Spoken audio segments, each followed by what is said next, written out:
Wait a minute. What is this thumbnail? I just see a naked night elf on the thumbnail. Yo, classic hardcore moments. I know what you're trying to do here, man. You're trying to bait the views. I can't believe you'd use a naked night elf for a thumbnail. I'm gonna watch it, but not because of the thumbnail. All right, I was gonna watch it anyway.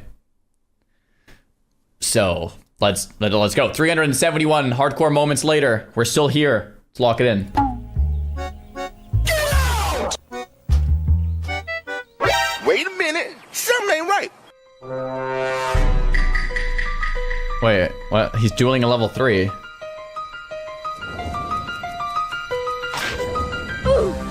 Oh! Oh my gosh.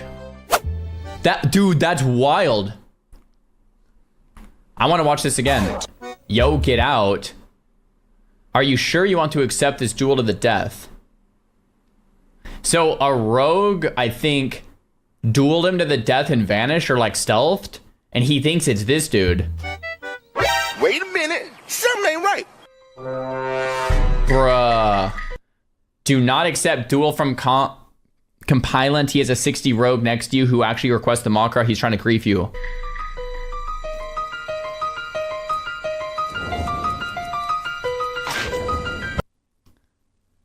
Wow. Compliant and Compilant. So Compliant is the 60, Compilant is the level 3. Very, very bannable offense. Blizzard, if you're watching this, Compliant. Don't know what server this is. Very bannable. Blizzard's been clear about this. Can't do this without, yeah. So I think this guy should get banned, hopefully. It's kind of... It is kind of funny, but like that's not the point. The point is it's not nice to kill other people's characters they put time into, and it's very against the rules. So there we go.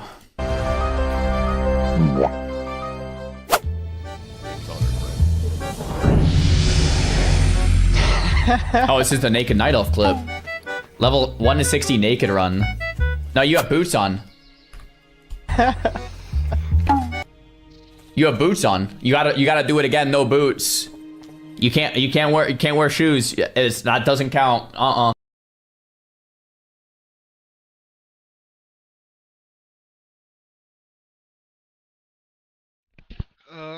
Give me 1 second here. Just trying to find something to watch. Alright. Bada bang. Bada boom. It didn't click. There we go. They've been waiting for months for the right episode, and that's this one right now. And I'm joined by 2 people who have confessions to make. Chance and Arasha. Go. I'm a virgin. I don't like truffle, okay? Me neither. It's too powerful. It just takes over the whole meal. Yeah. Especially on the truffle oil. Man, I need to Get out of here. It's like horseradish. I like horseradish. Well. Maybe it's just how it's being applied. Alright. I think sometimes people go overboard. Maybe Yeah. we need to just do a little bit. Yo, I think a little bit goes a long How do way. you say your name? It does, but just that's why they need to use it the best. I opened my mouse the other day to clean it. The sensor's been messed up. I love truffle, so sorry.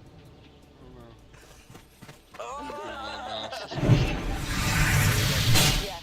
Active listening caps on. This comes from September of 2025. I gave an escort 3 Bitcoin in 2013, and I still obsessively check her wallet address. I don't know much about Bitcoin. Other people's like apps you can finally getting into it after. Oh. Okay. This is weird, but I need to get it off my chest. Back in 2013, I paid 3 Yeah, I know.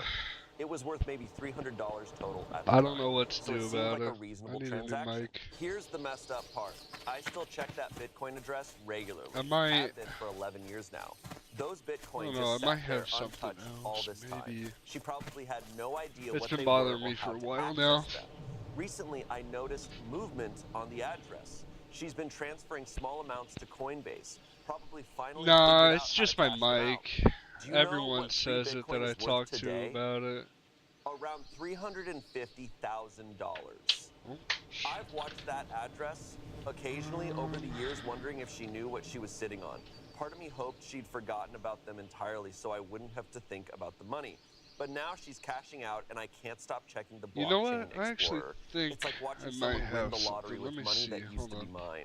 The worst part is I have Let me, 0 Bitcoin now. Spent it all back as play do this money really and never even quick. tracked Oh, I was any still of it in properly. intermission. Back then I didn't care about taxes or records, but Oh, now whoops. when I look at what I let slip away, I realize how badly I handled the Here, whole I'll thing. just put that She on. probably doesn't I even got a remember different me, headset but she's actually. I'm about gonna to be put on my Ray-Bans and see how 350K it richer goes. because of a transaction I made over a decade ago. I know this is unhealthy, but I can't stop tracking the address. It's become had so much more money had I not spent it all on futile things. Although I have made some progress in that regard. These days I keep better track of everything because I don't want the same kind of regret to sneak up on me again. Using proper tools like awaken.tax makes it less of a headache because it pulls in my wallets and exchanges automatically. This becomes an ad. Yeah, whoa. It's not about fixing the past, but at least I don't have to obsessively check some old address to remind myself what I lost. Anyone else have financial decisions from their past that they can't stop thinking about? This is eating at me, and I don't know how to let it go. Okay. But it's like not your money anymore. It's not your money. It was a gamble, like which is what Bitcoin is. It could have been worth nothing by nowadays. It happens to be worth $350,000. And it's also a transaction. It's like it took 10 years, but it's like you paid. It's no longer yours. It's theirs. Like whatever they did with that $300, maybe they bought a bond or like it's the same thing. Right. He seems to be aware that like yes, he knows what actually happened, but I know of many stories, some from people I know and most I read online, of people who had Bitcoin and then either got rid of it back in the day or spent it on dumb things or lost it. There's that famous one where that guy had a hard drive with a ton of Bitcoin and he threw it away and he knew the dump that it was put in and he spent like $1 million excavating this dump to try to find it and they never found it. And he's like, oh, this hard drive has millions upon millions of dollars in it. Heartbreaking. You can have Bitcoin on a hard drive? I'm not an expert on Bitcoin, but it's kind of just data. I don't understand it. I'm not going to pretend like I do. Right.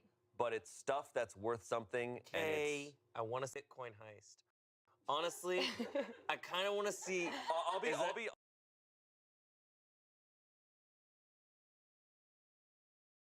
I'll be honest with you, it's probably happening all the time because it's untracked, it's not governed. Like that's why it's kind of worth something. And you know what? Now I want to see. Remember that episode?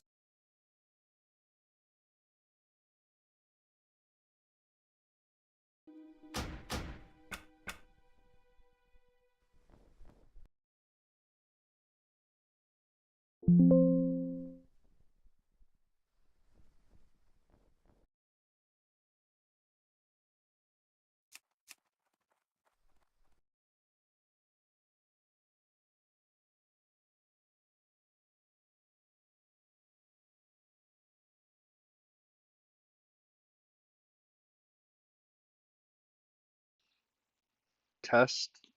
Okay. How is this? Yeah, okay. His mic is doo-doo.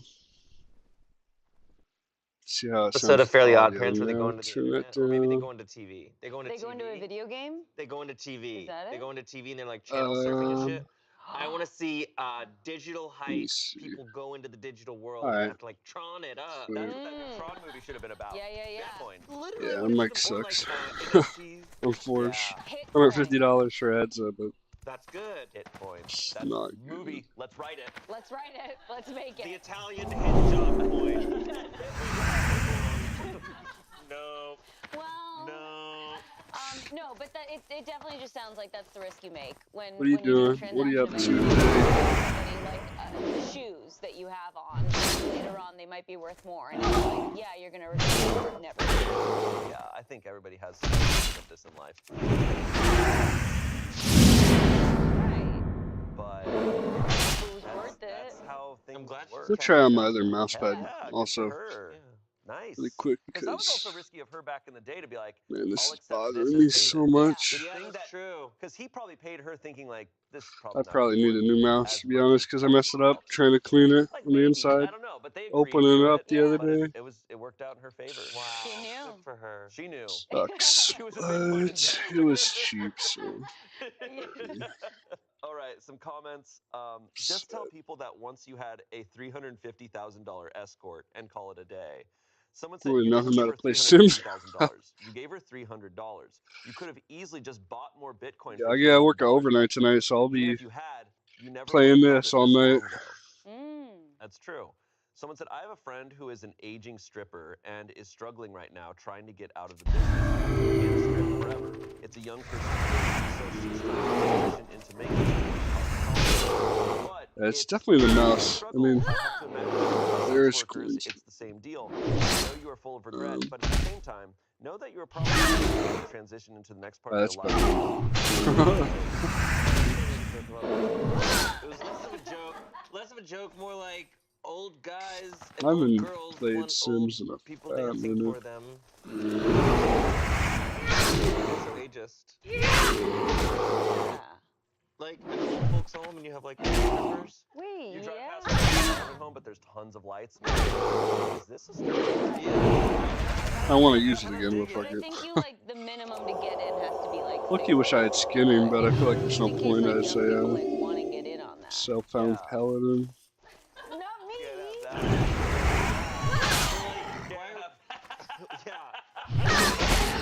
Go hang out with like 70-year-olds. Okay, so feels more reasonable. MacBook should be able to play that fine. No, I feel like Sims isn't really So intensive. like, it's like 18 plus, but then instead it's like 68 miles. Yeah. Wait, whoa. Logistics of old people. And who are we keeping in? I think 30 and under can't go. So you're not allowed to. I'm not allowed either. Sorry, I can't Copper. I'm just keeping blacksmithing for now. And then I'm gonna switch over to engineering until I have a like a full set of greens. This episode of Red Stories.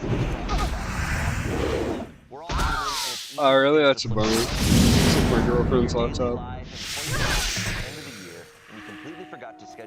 I'm thankful. Well, my original laptop got destroyed, but my dad lets me borrow his, so thankful that I can at least play WoW. I'm not kidding when I say instantly. Appointments made on ZocDoc happen fast, typically within 24 to 72 hours of That's booking. better. And you can find that's a game changer. For doctors by your insurance, location, and whatever specialty you're looking for. I had delayed. Voicing me? And I saw how simple the app was.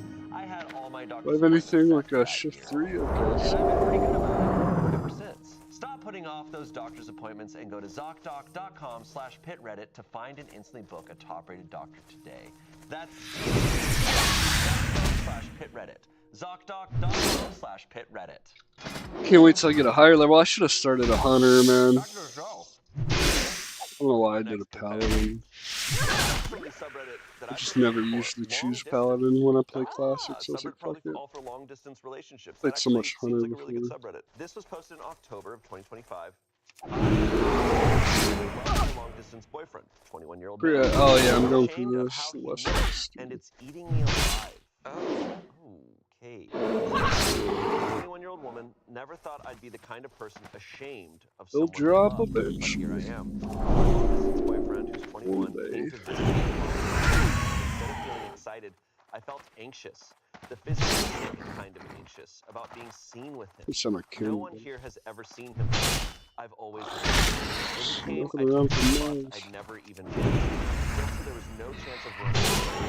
Oh God. I wanted to show him my world, but not really let him in. The thing is, I don't even think he's that bad looking.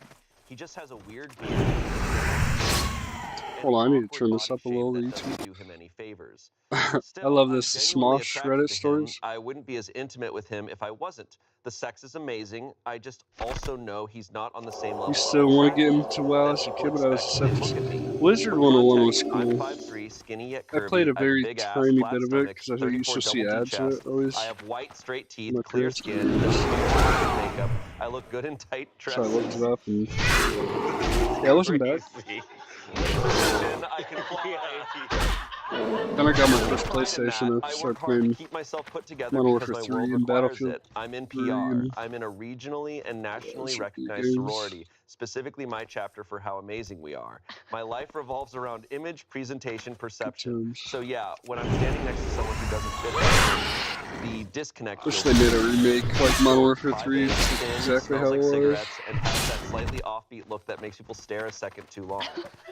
God damn, bro. Does she like Used to this be part nasty of every the She game. said the sex is amazing. She does not. I know I'm more conventionally attractive than him, and I know people who would look at us and think, I gotta why kill him? these fuckers. I can't bring him to the galas I attend or with me to the conventions where I win awards. Yeah. I'd be taller than him in heels, and people would be like, what the f? He can't be the man on my arm because he doesn't fit the role. That's why I don't tell I people don't think about I him. have it I yet. never call him my boyfriend. He's always just a guy I talk to. No one truly knows how emotionally connected we Well, I are. guess we're gonna Everyone find in out. his life knows me. They know he loves me and would do anything for me. His family, his friends, they all live for us. On my end, if someone asks if I'm seeing anyone, I say I'm single. I act like he doesn't exist. And yet he does. He's fun, gentle, and endlessly loving. He's my boyfriend even if no one knows it. When Man, one of this my is coworkers rough. accidentally saw us, she went back and told everyone how short and Wait, I have chopped he looked. boring He asked intestines. why I'd waste my time on a bartender when I have so much going Oh, for I me. guess it's. She also said she couldn't believe I'd let someone like that defile me.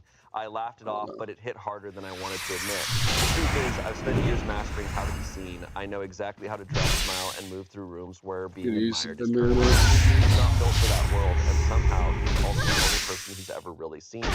I don't know how to make those two versions of my life exist at once. The one the world applauds and the one that's actually real. I hate that I hide him, and I hate that I care this Yo, much about yeah. what people think. Oh my But god. I do, and it's breaking my heart. The ending of Modern Warfare 3 where the guy like Okay. got hung. I heard they took that out.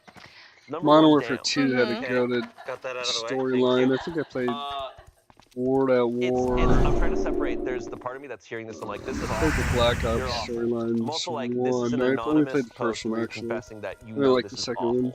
I Sure. think she's reconciling Just with, never a oh, fan. there's an awful part of my brain, and I'm hating it. What's the awful part of her brain? That she loves this guy and like she feels the So, attraction, like but that. she cares more about society's Where am I view going? of her I think than it's her I still actual. need- yeah. I think that's just the latter. Oh, Just okay. the second part of what you said. I think is the awful thing in her brain that she needs to remove, which is the idea of what other people. Yeah, COD used to be I think good, you that know. is what's ultimately I stopping fucking her hate because she's COD saying the sex nowadays. is amazing. She is attracted to him. It's that thing that's like, would you rather be with the person that you So I find used to super, be super attractive but the world thinks is mainly unattractive, playing or shooter the other way games, around? but Yeah. And she, I the think, Battlefields would have rather the always been pretty opposite. good, except She for wants the world to see 2022. her I didn't with really this like the way they played conventionally that. attractive, large, masculine And play man. most of it after. And even if she Even if would she was like be miserable with unhappy, it. she would be like, Yeah. well, at least appearance-wise, Yeah. we look as if we are prim and proper. And that's what she cares more about. It The also last feels- a COD I part of me played feels like- was the Modern Honestly, Warfare it feels like she's 2019 projecting a one. little bit. She doesn't know what other people So think of him. It sounds like what she thinks of him, what it's been a she's little thinking other while. people. It's Mhm. her own. Has she asked people what they What think is this he now? looks like? Battlefield One 6? friend That's saw the one I him played and said last, he's like the short and closest chopped. thing. Yeah, short and to- chopped. That's true. Well, That's I true. guess She Yeah. said, I shooter, can't believe you'd let someone like that defile you. That's true. Right. That's true. Which But is- it, Battlefield but was it's like pretty it hit sick, her to be own honest. insecurities of what she's thinking everyone is thinking, Yeah. what she's Yeah. putting on everyone else. Totally. And it was confirmation bias. It's exactly what she wanted to hear. Totally. She's like, oh, so they do think my worst fear which is he's not attractive Was enough. it the guy that was She's walking? the part of her that I brain was that's supposed to viewing a accept that I partner missed? as an accessory. Yeah. It's just like, oh, this is just an accessory. It's like, this is you. You're only thinking about yourself. I was Yeah. lost She in the seems to be sauce for a kind of second admitting there. that. Yeah. I think so, but I wonder what would happen if all the people in her life were like, oh my gosh, he's so attractive, he's like so great for you. Oh like, yeah, I do would need that some flip rim. something in her head, or would she be like, they're lying to me and not accept it? Yeah. On a Wait, human slot level, bag, it it's sounds like they 21st. chemically connect. It sounds like that part isn't I what can she can buy how control, many? but she's observing and analyzing it. She's zooming out and looking at herself with this guy and being like, this doesn't fit, it doesn't look right, I need somebody different. Her priorities, I think, are just off. And she cares too much about other people and what they might think about her relationship. I sell my Right? Like, garbage. what her friend said immediately Yeah. is so horrendous. If she woke up tomorrow and she didn't look as perfect as she looks, I'm like, yeah, it sounds like your entire friend group would abandon you. Yeah. In a second. It Honestly, doesn't sound like he I never would. used. I don't think he cares. Yeah. Sounds like he truly loves you, but Just gonna get your rid of network doesn't. a couple of Yeah. They view you as an accessory too. And unfortunately, she values that.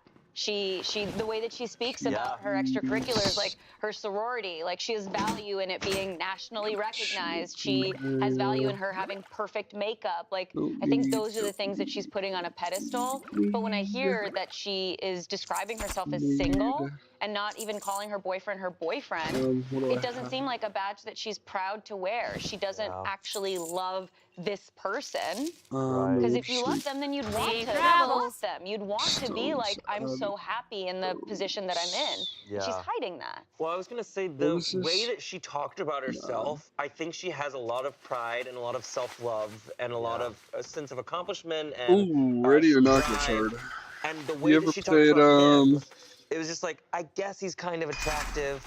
Is it Lethal I Company? know he loves me. It's hard There's to know another from one her that's kind of like that. description because she doesn't give us much besides like his appearance. Exactly. And just being like, I don't like his appearance. It's like she does talk about him Put being on like Steam he real quick. loves her and cherishes her. It sounds almost like what she wants is like, oh, but the love and cherishing isn't as important to me as like the shallow stuff. It's Or like, just like that's a basis. true. Right, but there's nothing that she's let me able go to to my pull library. about him. There's no information that we got. She's of, a really good and zero he's hour, such yeah. he's great with his family. he I goes love hard the way too. that he How jokes he around. sends me gifts. The way Yeah. he spends what time is the with one me. There's the way, no specificity No. in, like, it just Red doesn't and sound milk, like the way you write about somebody that you love. It I just like sounds true. like she's comfortable. If this was a friend of mine and she was saying this, I'd be like, if you really love this guy, like, you deserve better than this. Yeah. Like, you, whether you love him or not, you're not really loving him. You're treating him so awfully. It's not bad. Like, I think to it's pretty hide someone cheap. like It's that not, is so that big of a cruel. game Yeah. either. So it's Knew something to download. This, if someone was embarrassed Not a lot to of be people with that me play or it, though. embarrassed to see me out or Which kinda embarrassed sucks. to have me as their friends, Reddit I has would a not lot want to be better. with that person. Right. I would For, at least deserve to know you felt Just that getting in way. random Yeah, games and and you have playing to with layer, like, this is randoms. long distance. Like, there's a sacrifice being made here. Yeah. Of, like, Zero he's, hour, you gotta get some somewhere like else, people you like, know and committing to her. play a And match. it's just like, if It's a you good solo don't too. do but, this to like, him. It's you know? a Let disservice him like to some of him. them, Yeah. the And also, maps I on mean, there you the qualities can't in which really she do describes without as like well, another it seems like it's the person. connotation that she's placing on it, right? She says stuff like his There's height, this his one like map that's basically body like type, another town. which another person could appreciate and love. Yeah, man. Like they That's could so be like, true. oh my god, that's the perfect type for me. Oh my god, that's the body type that's flat next to me. Really? Like, you're robbing I've played him a whole of bunch the of stuff. opportunity of finding his perfect match. Yeah, absolutely. I think it's sad. I mean, she's young, so hopefully it's time to like grow out of it. How But old is she? She's 21. But it's Oh, like, they're both so Wait, young. someone both so pickpocketed young, me? Is but that it's a just real sad thing? that like, and I Oh. see it a lot in LA of just like, they're viewing themselves as like ranking themselves based on their appearance. Just like, How do you can do let that? What the hell? go, Yeah. and you'll feel so much better the more you're able to let that go. Like, Yeah. she's imprisoning herself in this Yeah. shallow world. And look, I get it, right? Like it's college, right? It seems like it's the university of, you know, looking I'd be to your down to friends play and Ready or being Not like, sometime, how to do be you honest. perceive me? And Right. It's a am great I game. cool? I might have am to, nice? Am I this kind of leave person? something out. I don't So have a lot of I think she's storage. just placing a lot of value on her status right now. I play So US she's East though too, looking so at it rather than just being present and being if you're present. anything that's not on like I the same respect servers, it's honesty. so I mean, laggy, obviously it's so horrible. confession, but like, it's a valuable thing to like say this all out loudly and I need beer mean up transparently, because you can't pretend like society doesn't every day like push this on all of us, right? Like we're fed this every day, and so she's struggling with that. But I think she needs to let that guy go because grind money. Yeah.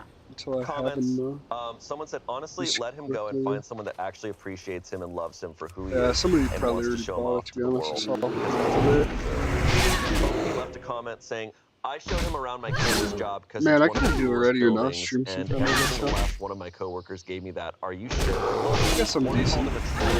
Gotta get a new mouse up. And another said Maybe a school just this shooter mouse on pad. heroin. Now, as ugly as I may be inside from the comments, those were unprovoked statements from people, my coworkers, and it low-key did hurt. So I do bored really with the love being with standard mode him. that It's I hard to started shake playing comments like when it's only being on thrown hard, in your but hard face is like and kind of brutally at crazy. that. There are many more things that were said, but I feel like those really stuck out to me because those were odd things to say. When I came back to work and asked who's on the rotation, and I then kind get of a like the new response, maps. I'm still then how was playing. your I still weekend with haven't. your ugly rat? Like, that's a crazy thing to say to anyone about anyone. Like, I'm not delusional on this part. That was plain rude, but I digress. Okay, is this campus in hell? I think I deleted it though so I could play the story mode. I need to know what she's saying because there is no way in that 3 different people would say that about, like, it does seem like hell. Yeah. So I need to know what she is saying about her boyfriend or what she has said in the past that she's bringing them in and they feel comfortable enough to say this. Truly, yeah, what's How the is preface? Yes, Like, what? oh, guys, like, I'm bringing my boyfriend around, like, he is, like, you know, not very attractive. So, like, when you see me with him, like, she's setting him up for failure. Right. Yeah. As Shouldn't opposed they just to, be like, coming up when I I'm just feel hitting like, them? you're right. Like, who would genuinely say that? If action. you brought your partner with no other words said before, The even if they action weren't, targeting, like, not as attractive as you in somebody's eyes, I don't think your coworker Like would retail, say I'll something just like, look oh, at who's somebody. this ugly rat? People are not that It pops up malicious, like this and guy should be no, popping There up. has to I be. believe in the good of humanity. I Yeah. get No way. that there's something kinda suspicious of annoying. just like all of these people just like the worst thing. Heroin shooter? No. If you're literally bringing a rat to the campus, like, I don't think anybody would speak up and say they're like she was dreading him coming and like wanted to like put out feelers and a warning, being like, oh, he's like kind of. I wanted to try the new And I've had what do this you call it? experience before. Subnautica? Where people, That one looks especially good in too. college, people are like, my I boyfriend's guess coming in it's town, still in he's beta, so right? annoying. So, Like, we're doing long distance. Like, kinda they're waiting setting for them up that. for failures. Like, I'm not gonna be with him forever. When we Like, come out, it's just 'cause I like, guess it's we're, not really like, that right big now. yet. Or this happens all the time. The breakup trip. Oh, they got They copper come up so they can here. break up with each other in person, and then they leave. Or even like that long distance that happens. It's like you go to their city and then they break up. And you were kind of saying this earlier, like she's trying to find an excuse to be like, I'm gonna break up with this guy. It's just like Black Pearl is going for she's putting up like a $1 defense as well. She's like, before you all judge me, I need to protect myself and judge myself and my boyfriend first, so then all of you can't come up Where with does this any guy go? of these crazy things. And no one was gonna say Oh, it's like- anything, but she is feeling all of these things and she's bringing them out. And before anyone else can say it, she's calling him an ugly rat and a troll. School shooter on heroin is crazy work. Biggest criminal work.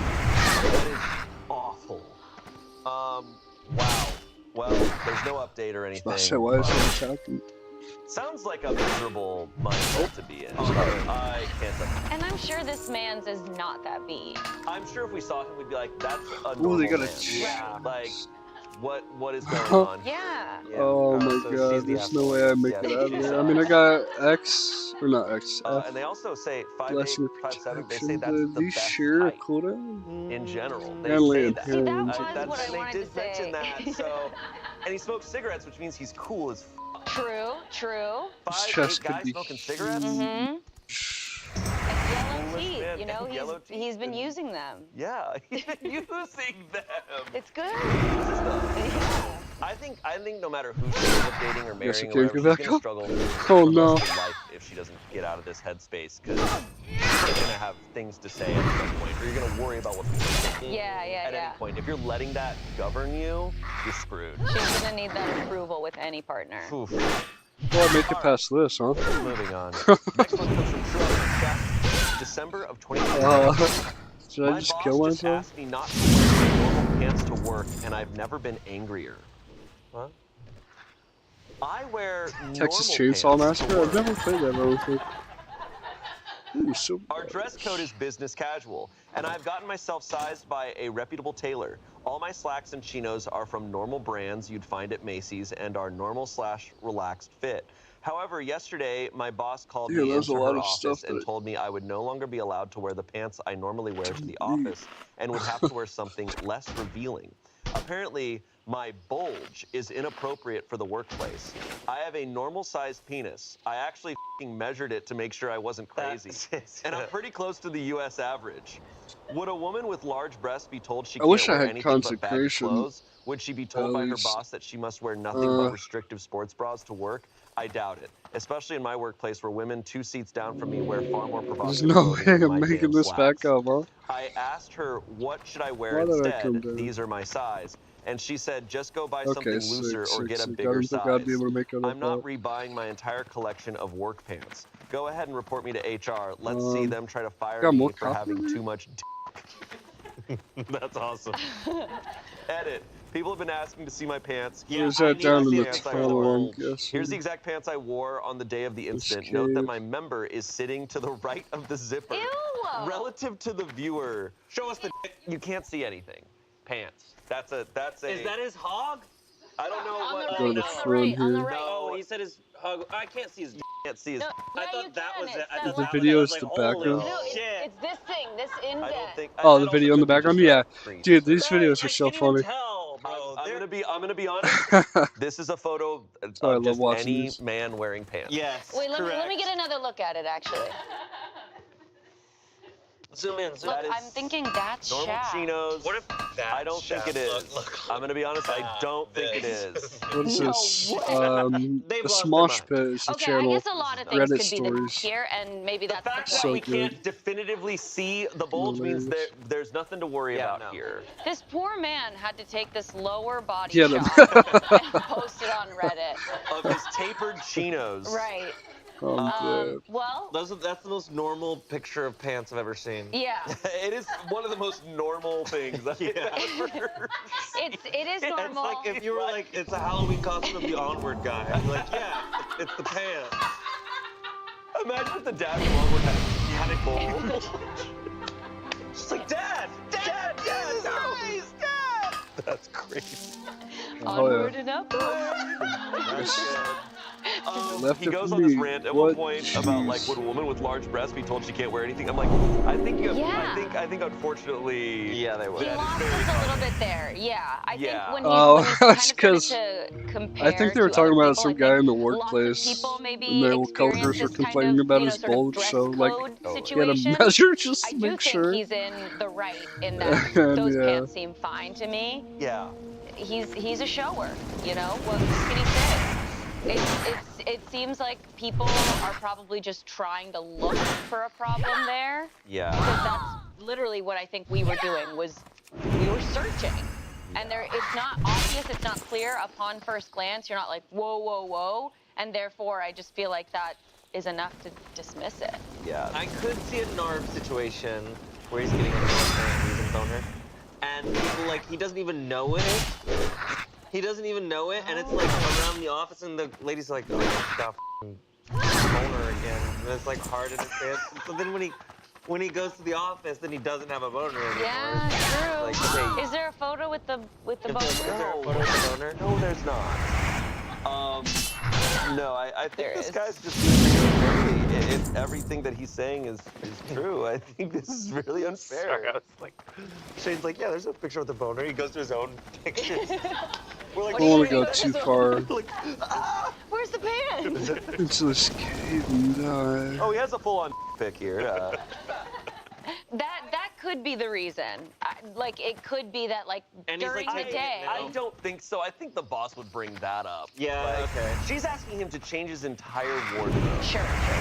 Crazy Yeah. talk. She's saying he needs to wear different pants. He's wearing completely normal pants. Mm-hmm. No, this is as unfair as when bosses do this to women. Yeah. And he's dealing with the same situation. Comments, I would be concerned that someone stared at my crotch enough to notice that. He said, I am too. I am in a long-term relationship and planning to propose early next year, so I can't afford financial or emotional turbulence right now. She didn't say who exactly brought this concern to her, so as far as I know, it could have been anyone in the office. Someone said, you need to complain to HR and ask her why she's staring at your crotch. Send an email so it's documented. Maybe even include this picture and the fact that they're tailored specifically to That's the way to lock one down. That's ridiculous. Or am I locking on? No, big that's breasted woman here. I have absolutely been told to wear different clothing, and no, I was not showing cleavage. They just stand out. However, I totally back you. That is some absolutely ridiculous shit. If anything, you should go to HR. I agree with that. I think, I mean, my interpretation of like this feels like harassment. Yeah, and he got the pants tailored. It's not like he was like guessing and went too tight. Like those are supposed to fit his body. Yeah, absolutely. This episode of Reddit Stories is brought to you by Aura Frames. Now, I don't want to brag, but I think I've become a pretty good gift giver over the years, and this year I want to even up it a notch, right? I want to make sure I'm giving the best of the best gift. And you know what was rated the #1 gift by Wirecutter? Aura Frames. Their frames are incredible. They have unlimited storage. They can come preloaded with photos and videos, so when you give them as a gift, it's already got tons of memories on it to be displayed. It comes in a gift box. You can preload it with a message. It's the perfect gift for just about anyone, really. I gave one to my mom a few years ago, and she was obsessed. If I could make a recommendation, I would say the Carver matte frame. Go with that one. Pretty solid.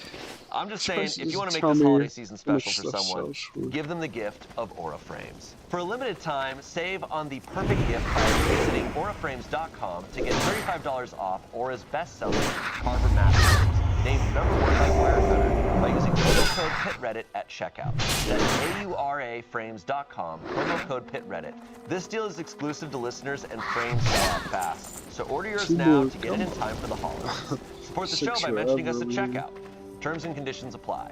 Back to the show. Update. I contacted 2 well-known lawyers in my area and got a consultation from them about my situation. They both thought that while I was sexually harassed, the case wasn't bulletproof, as there was little evidence and no pattern of abuse. They then also warned me about going to HR without any evidence, as it could cascade into me losing my job in unexpected ways. Fine. Since I needed evidence and a pattern of abuse, I first wanted to read up on what standards my company has set for my managers when it comes to dealing with sexual harassment. I requested from our online learning catalog to take the sexual harassment and tough conversations courses that are normally required only for managers. In the tough conversations module, there was a scenario where a male supervisor needed to ask a female employee to correct her work outfit, as it did not meet the company's dress code. The module in plain English states that the supervisor is not to intervene and to refer the issue to HR. I assumed that the inverse, a female supervisor reprimanding a male's outfit, would follow the same standards. I then sent an email to my boss asking her to follow up on our previous conversation. I wrote, to boss, I want to clarify some things regarding our previous conversation. Please confirm whether or not my understanding of the statements is correct. My pants violated our dress code by being too tight and revealing my bulge. The issue pertains to all my pants, not a specific subset of my wardrobe. This is a requirement from management and not a request. Please get back to me. It took over a full day, but the response I got was, yes, I did tell you to fix your wardrobe. This is not a request. My face went. I immediately replied, to boss, if management is demanding that I replace such a large amount of work clothing, it must be done at the expense of company name. Please let me know if this is possible, as we will have to work something else out if it isn't. What level and her response later was, this can be done, but I must be with you to supervise your shopping. Check my schedule for my availability. What? Okay. Only counted because they want to shop together? Green all the way through with suddenly the she wants to bang you theories seemed less crazy. I backed up the emails to a personal account and sent everything to HR. Less than 2 hours later, I received a phone call asking me to come to HR immediately and drop my work unless it was time critical. I complied. I was told they were taking this matter very seriously and that I should take the rest of the day off. I came back to work today and boss is gone. I was told right before lunch that she had been placed on administrative leave pending a full investigation and that I shouldn't worry. It's against company policy to engage in any form of professional retaliation. I sit here now like a king on a porcelain throne, telling you about my victory during my post-lunch dump. Bye-bye, boss lady. Sorry, man, don't... 70. Now I feel harassed. You had us. whoa. She's like, yeah, and I need to supervise your shopping. It's like, all right, you went to that. You have a crush on this man. Yeah, damn. What? Wow. I need to supervise your shopping is unbelievable. She put that in writing. Yeah. She wrote that out. And that's so stupid. God That's damn. so dumb. Yeah. Like, she thinks he has no... I mean, he played his cards right by not being like, I lawyered up and I know the truth and whatever, and just being like, hey, just want to make sure I have all of this right. Is this what happened? So that she could, in paper writing, we could have, yes, that is what I said. Yeah. Damn. I mean, I'm glad for him that she was dumb and did that. Because if she didn't, I wonder, like, if she had not responded to his emails that way, or responded being like, I didn't say that, like, he would be stuck.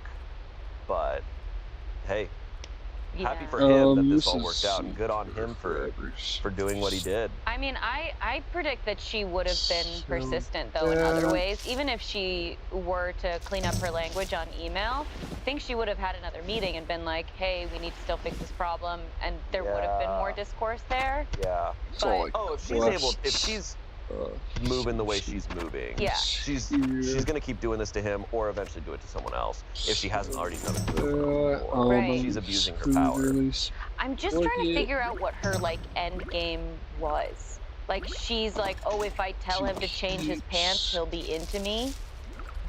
Like, was the plan always to go shopping? Maybe in her mind. I don't know. I have no actual idea, but I'm just throwing out thoughts. It's like maybe just by mentioning his bulge, she thought like, oh, I'm noticing this, you need to change because of this. Get from those rats, 5, 6, 16. Fortunately interpreted just like literally, and he's like, wait, I have a normal sized penis, whatever. I mean, I got maybe a in her head, warrior. she's like saying it as a compliment. I got more. She's like, I can see your big penis. Yeah, he'll be into this. It also could be a power play. It probably is that. Just controlling him, and she gets off on how that. much more damage does it do? I don't actually know. Right. Doesn't matter. She's getting fired. She's gone. Oh, I guess I farmed the little rats for 73 copper. But he's a king. And he took a dump. Silver. He's taking a dump. That was my favorite part. I'm gonna be broke after this. Gotta make my first gold and All right. Next story. This is a confession that comes from September of 2025. I lied to my pick-me friend, and she got a tattoo based off of it. Ooh. A pick-me friend. I'm excited. It's been about 2 years since this happened, but I just got confirmation from a friend who attended her tattoo appointment that it was because of what I said. The backstory. I, a 25-year-old woman, was introduced to Peggy, a 25-year-old woman, through a mutual friend. She had recently moved into a friend's neighboring apartment unit and was quickly introduced to our friend group. Almost immediately, I could tell we weren't going to get along based off of some backhanded compliments that were given. But I decided that it was too quick to judge her fairly and invited her to a game night that a friend and I were hosting. Huge mistake. Game 1, sardines. During a drunken game of sardines in the dark, Peggy faked a fall and pushed my head into a shelf. How do I know she faked it? Because she literally told me in front of everyone and laughed about it, saying, I found him first, that's why I pushed you. Game 2, King's Cup. Peggy called me out during the Never Have I Ever portion for having gone through a divorce. Talking about it normally would have bothered me since everyone who was there already knew about it and were really supportive during that time, but it was the fact that she was trying to single me out and shame me for it. Throughout the rest of the night, this kind of behavior continued, and by the end, I was thoroughly convinced she had some sort of vendetta against me. Finding out what, or in my case, who it was, took almost no time at all. One of our friends, who we'll call Mark, was in attendance that first night. Mark, 28-year-old man, is a tall, kind, funny, and generally attractive guy. Essentially, he's catnip for her type. At this time, we were pretty close friends, and Peggy did not like that. For the next 6 months, anytime he was around, I had to deal with the most ridiculous, awkward, and petty attempts of her trying to single me out or embarrass me. Now here's where the tattoo comes into play. I'd been planning on getting a dragon tattoo for over a year. I am fully aware that dragons are a common and trending tattoo, but I wanted it anyway because it was special to me and my mom. I had even worked with my tattoo artist on incorporating her favorite flowers into the piece and figuring out what kind of style/other details I wanted. About a month before my appointment, Peggy heard a friend and I talking about the tattoo and started asking questions. I swear I could see the moment the light bulb went off in her head because she grew the biggest shit-eating grin I've ever seen. My light bulb moment happened shortly after. When she asked where and what kind of dragon tattoo I wanted to get, I lied. I told her about how much I loved the movie Spirited Away, because I do, it's a banger, and went on a tangent about how I grew up on that movie, how my dad showed it to me, and that it'd be cool if he, Haku, was wrapped around my arm or something. Peggy had never seen this movie before, so I encouraged her to check it out and ended the conversation there. Now, considering she had never seen it before, I didn't think she'd actually do it, but get it? She did it. And it wasn't just a tiny cutesy little thing either. She committed to my exact description. The thing is freaking huge. When she showed it to me 2 weeks later, I was in shock. And 2 weeks? 2 weeks later, I was in shock, and she probably thought I was upset for taking something from me. But I went home that night and switched between feeling awful for lying to her and laughing for how utterly unbelievable she was for doing it. 2 years later, and I'm still doing that. I had confessed to a friend recently about my lie, and that's when she told me. She went to the tattoo appointment with Peggy that day, and word for word, Peggy had said, she's going to be so upset. This is like the exact tattoo she wanted. Okay, all right. All right, we have an update. No, ready? Holy f***, I showed this post to a friend who went with her to the appointment, and she was kind enough to supply a picture of the tattoo in progress. The crazy thing is, she did this to her too with a tattoo commemorating her favorite music artist. From her, quote, I initially wanted the tattoo because he's literally my favorite artist, and so I sent my artist, the one you met, my reference photo, and she said she wanted to come because she was thinking about getting one too. So we got there, and he started doing my stencil and stuff, and when she saw, she said, oh my gosh, that's so cute. It'd be so cool if we got matching tattoos. I, being excited and at this point having no issues with her whatsoever, was like, yeah, girl, it's your body. So I just was like, okay, and let it happen. I guess it's a memento for her. She got the exact same thing and exact same placement too. Look at how big this tattoo is. Oh my god! That's a whole sleeve. That's an entire arm. So she went. So the second that OP was like, oh yeah, I want to get the Spirited Away dragon tattooed on my arm. Here's how I want to have it done. This girl was like, I'm gonna go do that right now. Which I don't even know if that's a pick-me friend as much as it just kind of sounds like a bully. I'm so confused. I'm like, are you bullying yourself here? Like, you're getting tattoos? Like, you're doing all this stuff. But her motivation is to upset this other person. And it's like, so you're willing to get a permanent tattoo on your entire arm because you think that it's going to really upset another person. Okay, so remember what I said when I believed in the goodness of people earlier in that last story? Yeah. I'm remembering how many people there are. Yeah. And all right, let's just get to 70 unfortunately, there's a lot of people. Yeah. And most so, are good. And come on, give me even 16 that, like, oh god, that's all it's I like, it's good, bad, whatever, the gray. There's so many people who just operate on such a different wavelength that I'm like, I kind of know this person. I think I've met this person. And it's like, no, like, as soon as someone has an idea, they're like, that's mine now. Yeah. That's my idea. I'm gonna take that. I'm gonna do it. That works. I'm like, well, yeah, because you don't have original thoughts, and you can't make things by yourself. You need other people to do it for you. I don't think I'm gonna get 3 silver. That comment that she made, I think, is just really actually, like messing with me. She's gonna be so pissed. She's gonna be so pissed because it's like at first, you know, especially with the update, with the other story of like, oh, we should do matching tattoos. That gives more of like somebody who is maybe not as strong with their sense of self and is kind of trying to find a place within their personality and maybe kind of borrowing or taking other people's desires, like their favorite movie, their favorite musician. Like, why would you want those tattooed on your body? I think this reminds me of the people who are like, bringing other people down makes them feel good. Yeah. They feel so down. It's like just like stealing stuff. Like maybe making them feel less special and being like, you know, I will also have this so that you can't be possibly better than me. Just taking away things from other people is the best thing they can do. On the outer edges it's such a self-own.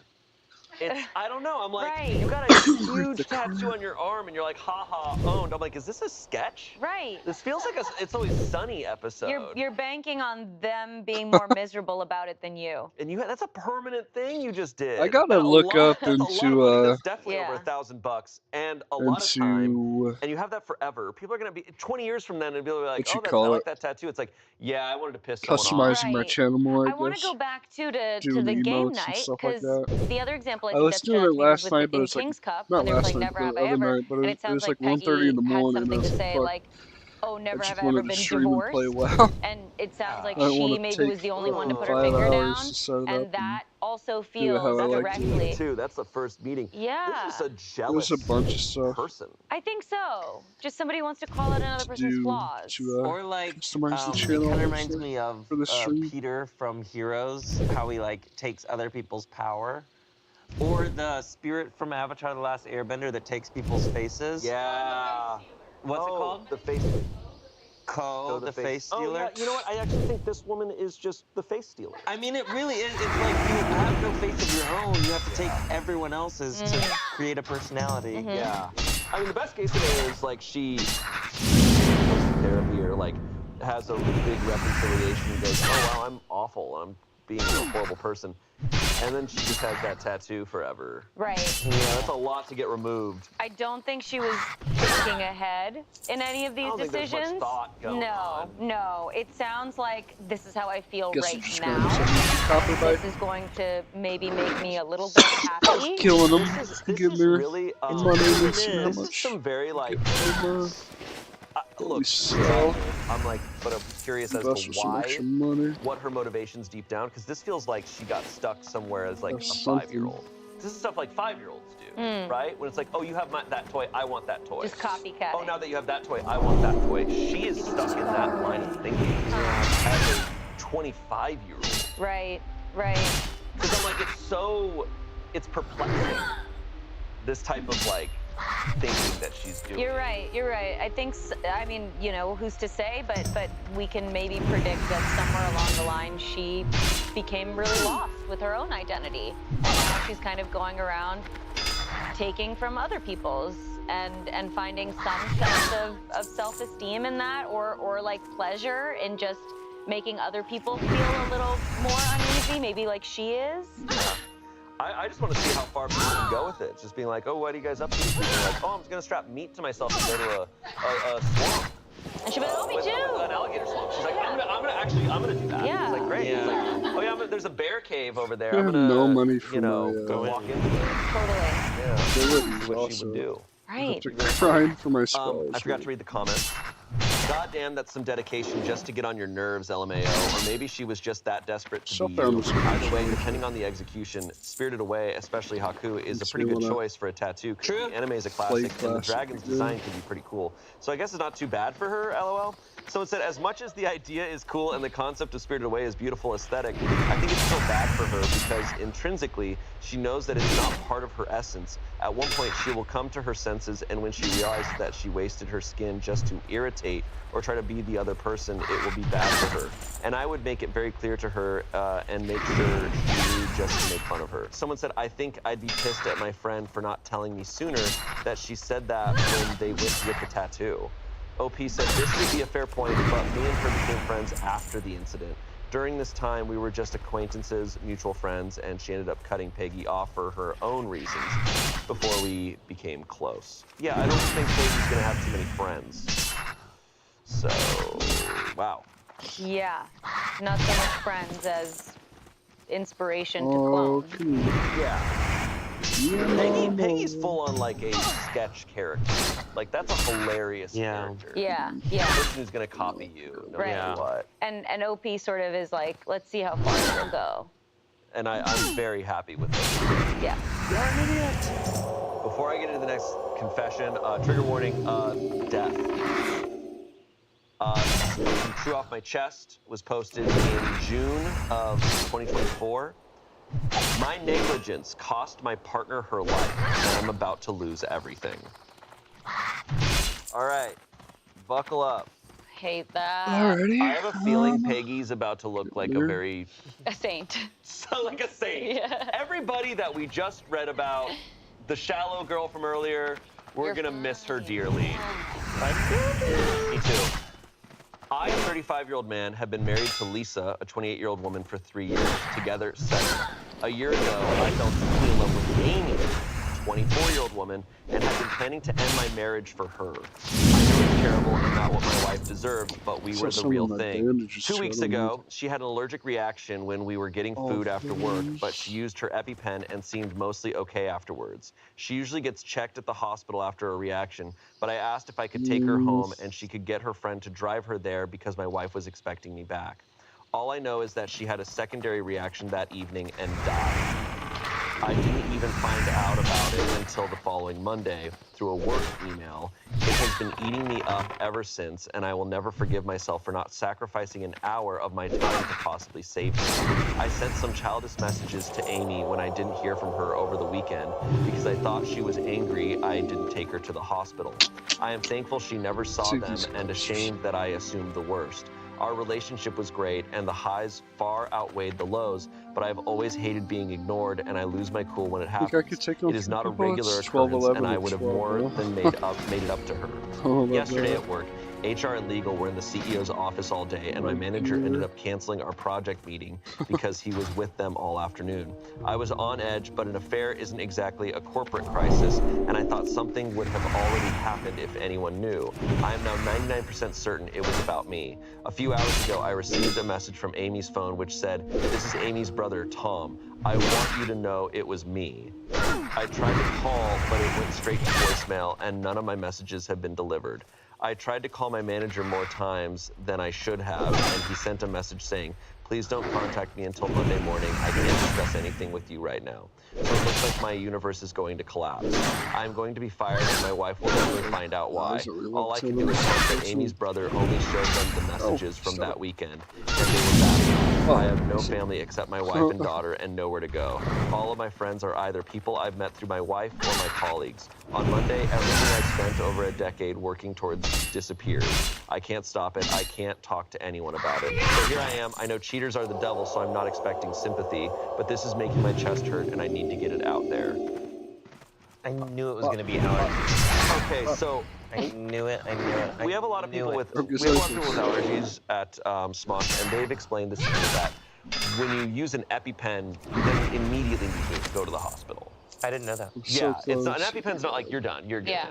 It's you like you use an EpiPen, it's kind of like, all right, you've delayed this, is my understanding. Basically, I just understand, like, it's not over. It's still going, go to the hospital. So they use the EpiPen, and he's like, oh yeah, can you get someone to this could be the last one. I'm out. Can't be revealed as a doctor Right now, just yet. So. That is like an He's not like, I know I'm a cheater. I'm like, that's not even somehow the worst thing you've done here. Right. Man. It's like you don't care for either of them enough. You don't care about anyone. No, Good no. gosh. And while you were committing this heinous act of cheating on your wife, a worse thing happened, and that is what he's admitting to. And at the end of all of this, cheating on his wife, he is, frankly, largely in part allowed someone to pass away for just not caring about them and taking them to the hospital. All he's talking about is his world collapsing. Right. It's like my friend group, my job, all this stuff. Oh, this is so... You got my like someone died. Somebody bought And it. there's no guilt. There's no grief. What about this He's person? not even... Yeah, he's not going on about Amy. Nothing, not even... He's not going on about Amy and being like, oh my god, I can't believe she passed away. This is so awful. No, he's immediately I thinking get about mad himself. when people ignore me, so I don't... Even though she was dead and not answering my texts, I got mad. It's not like... I feel so bad. But he's describing it as Wish I had childish. 78. And if he's saying that he gets upset when people ignore him, it sounds like he's like, Amy, hey Amy, stop being so immature. I'm sorry I didn't take you to the stupid hospital. I had to come back to my wife so that she didn't figure out that I was cheating on her. But you don't know, he also probably was texting her about the allergic reaction. Yes. And so they know, they have the trail of like, oh, He knew. she used the EpiPen, and then he drove her home and asked if she could have someone else pick her up from home to take her to the hospital. That's a lot of time. Dude, you're already awful. Just lie. Like, find some other lie to tell at that moment. Someone's life is at stake. Right. At that point, other things jump to the top of the list, which is save this person's life, deal with everything else going on underneath that after the fact. I also don't trust this guy at all when he writes, she had an allergic reaction, we were getting food after work, but she used her EpiPen and seemed mostly okay afterwards. She seemed mostly okay.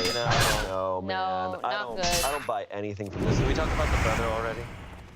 How the brother, this is Amy's brother, Tom. I want you to know it was me. That's awesome. Yeah. Straight up Game of Thrones shit. Oh, he's about to Batman this dude. Absolutely. Yeah, this is the worst guy. It's like as if you're trying to, you know, excuse the cheating, the affair. He's trying to appeal to us and be like, listen, I know it's a terrible thing, she doesn't deserve that, but like, Amy, like, this is the real thing, I love her so much. And then it goes on to tell the story where he completely ignores her and is the reason she had a second allergic reaction and died. Yeah. Like, so none of that means anything to you. Like, those words are empty, they're nothing. This man has zero consideration for any of the women in his life, any person in his life. At no point in this story do I believe this guy loves anyone. Because Amy's the real deal. She dies, and he says nothing else about her. No, at all. He's completely focused on himself. He was like, oh, my wife who I now hate, but I found a newer model that I like. I think that's how his brain works. It feels like there also isn't even that much language about his already existing marriage crumbling. It's like, he's like, oh, all my friends that I got through this, oh, my job, everything else that's gonna collapse when this comes out. Wants me to like, it's not even this concern of, oh, I lost my wife, I lost this other person that I was having an affair with. Like, it's all about him. Oh, I also think it's funny when people end these types of posts with like, I know cheaters are the devil, so I'm not expecting sympathy. It's like, yeah, man, you know the reaction you're about to get. Like, think about that. You need to change entirely. How did I not accept this? You need help desperately. Comments? Tom has real Olenna Tyrell energy, true king shit. Someone said, wow, you hate being ignored but are totally cool with ditching your wife and child? Are you really this self-centered? You probably have been ignoring your wife and child for ages over a lady you couldn't stand to not respond due to her medical emergency. She had a reaction in front of you and you got mad instead of maybe possibly thinking she was dealing with anaphylaxis. Everything that's about to happen to you is your karma. So lastly, someone said, it sounds like childish messages is shorthand for abusive language. Your lack of family is a choice you made when you cheated on your wife. The real victims here are Amy, her family, your wife, and your daughter. The best thing you can do is make better choices and try to start being a decent human being. It breaks my heart when there's a kid involved like that too. God. Like, how irresponsible do you have to be? Yeah. I mean, we could go on and on about how awful this guy is, but update. That sucks. I don't know why he came back. Oh, God. Like, dude, you know there's nothing. Tell us who got fired. Yeah, maybe it's a big life change. There's a lawsuit. Update. I have been consistently harassed for an update since posting, so please take it, Gloat, because you're such wonderful people in comparison. Then stop following me around Reddit. God damn. I am suffering in the wake of my infidelity and unprofessional behavior as I knew I would. I understand that it is an appropriate outcome and I am taking full accountability. I was suspended from work on Monday, and I'll probably be fired sooner than I thought. I'd hoped to be able to save money as HR built their case, but it looks like Amy's brother basically performed the entire investigation for them. After an excruciating 3-hour run-through of everything they had, I spoke to the founder, and he recommended the solicitor I am now using. The issue is that the company has come down hard to protect themselves, because even though Amy's family doesn't have much chance of a claim, any suggestion of a cover-up could cause damage regardless. The founder still thinks my offer to pay them back will keep it out of court, and some more information has come to light, so it's not certain I won't be prosecuted, but I'm quietly hopeful. I can't afford to keep the solicitor if this goes much further, especially with a divorce on the horizon. Things are not good with my wife. I'm still committed to making this as easy as possible for her, but I had to draw a line when it came to my daughter. When I got home from being unceremoniously escorted out of my office, she already had a bag packed for me. She wouldn't let me wait at the house until my daughter was back. She wouldn't let me check I had everything I needed. She wouldn't let me take the car, and she didn't care that I had nowhere to go. I spent 2 nights in a hotel, then went back when she refused to let me see my little girl. She tried to stop me, but we own the house jointly, and it was my only option. My wife has family she could stay with, but she won't leave our daughter here, and she's absolutely not taking her. So we're at a stalemate right now. I'm keeping out of her way as best I can, which I appreciate and I can do. The Amy situation is quite difficult to talk about, and a lot hasn't sunk in yet. It turns out that she didn't love me as much as I loved her, if at all. Oh my God. Her brother sent me images of her talking to her friends about me. It's hard to believe they came from the person I loved, but they are real. Sorry to those who were heavily invested in me being a predatory abuser, but she and her friends had a good laugh about her manipulating me for money and a promotion. The role came with a big pay raise, and it looks like her plan was to treat it as free cash, then go work with one of her friends when it fell through. She knew I'd come under scrutiny whenever she messed up and assumed I'd keep stepping in to save her. She was right. Obviously, I'm completely humiliated. I was planning to give up everything to build a life with her, and she was treating me like a joke the whole time. My feelings are complicated, so please don't feel entitled to any explanation on this, but I no longer feel guilt over her death. Reddit acted like I kept her hostage while she begged for help. What actually happened was that I asked if she could ask her friend to take her to the hospital because I had to go home. She said that was fine because she needed to get some clothes back from her anyway, and I dropped her off as normal. Ultimately, she was an adult who had a better understanding of her medical needs than I did. I don't know what happened between us saying goodbye and her death, but whatever it was, it had nothing to do with me. I'm sorry for her family's loss, but I bear no responsibility for her passing.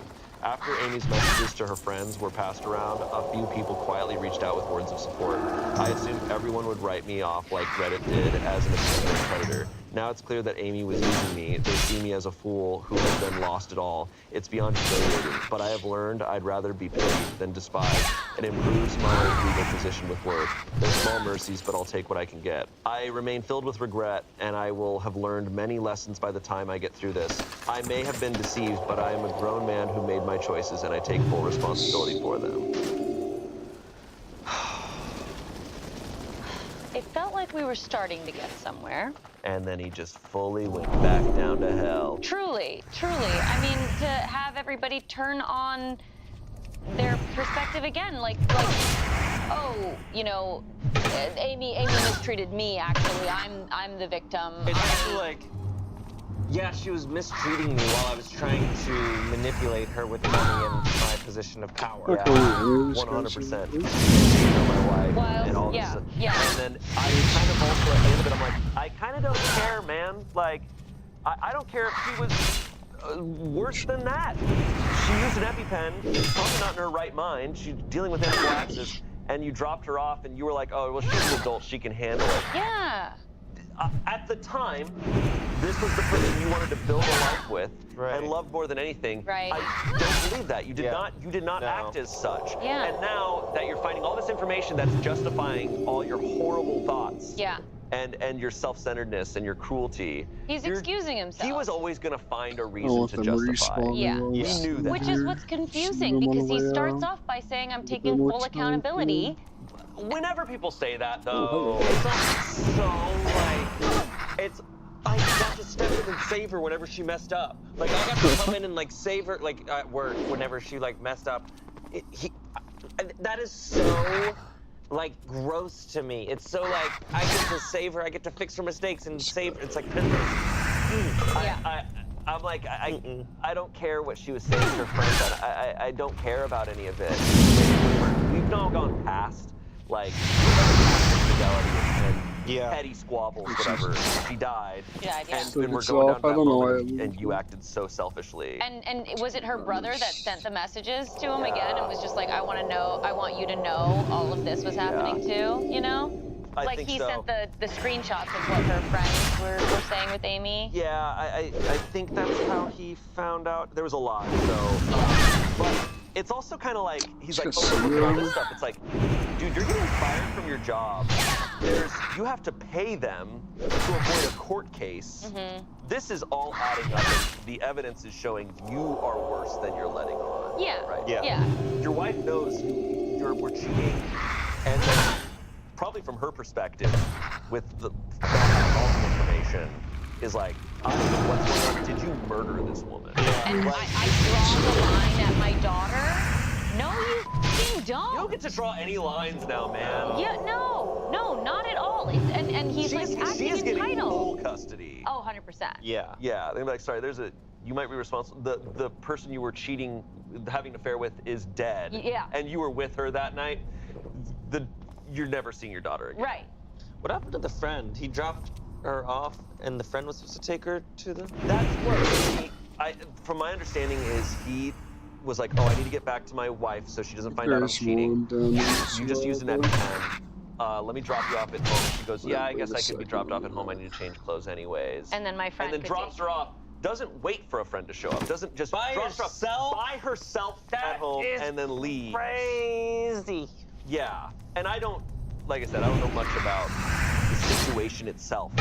But it's just, if someone is in a situation where they have to do everything, where they have to use life-saving measures, Yeah. someone needs to deal with that. And like, even so, again, it's a terrible, terrible thing that he's doing when he's having this affair, but he could even try to put the words together of like, I was desperate to go home and like not get caught, and now I feel so bad, I should have stayed, I should have helped her, I should have done this. None of that. Yeah. Just plain excuses of, well, like I did everything that I was supposed to, and she's a grown-up and she knows her body. I did everything I could. No, I hate how he, in the first post, is like, I would do absolutely everything for her.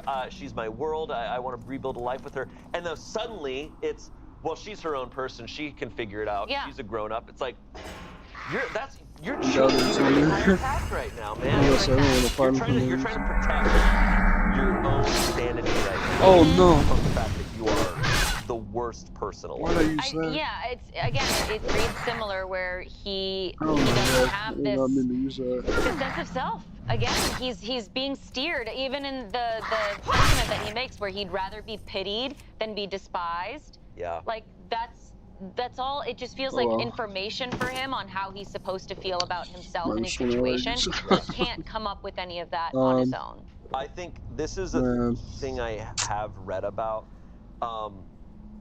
You can become a worse person when you do a bad thing and then justify it in your own head.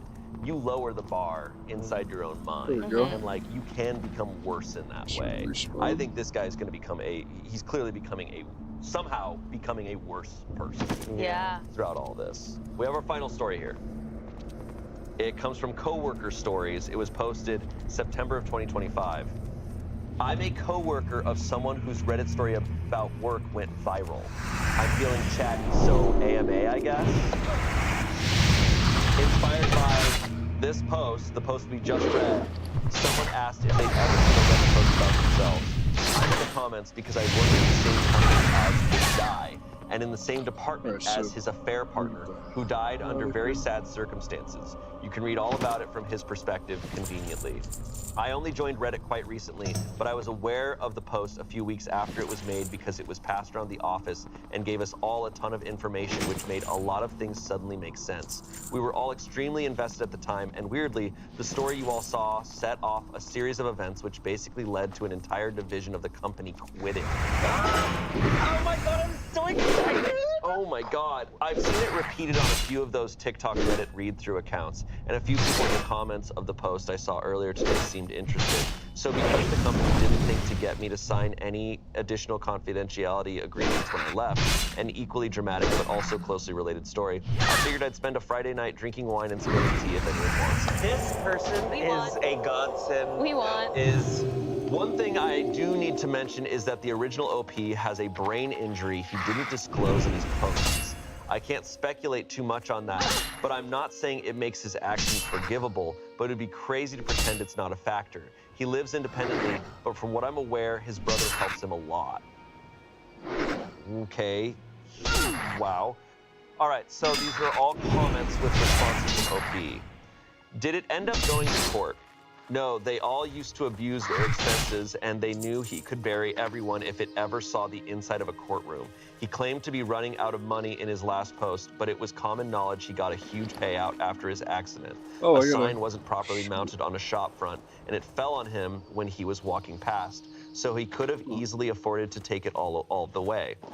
So I imagine the first question would have been why they gave someone with brain damage a company card with no restrictions and no written policy on what they could and couldn't use it for. So the company at large was corrupt. Any chance he could have spent the payout all on Amy or on drugs? I mean, I guess there's a good chance his wife would have noticed, but he obviously hadn't been thinking clearly for a long time. OP said definitely not drugs. He drank in moderation, but was pretty judgmental about anything else. Amy, absolutely. He spent thousands and thousands on her. She would link him to things over and over again until he bought them for her.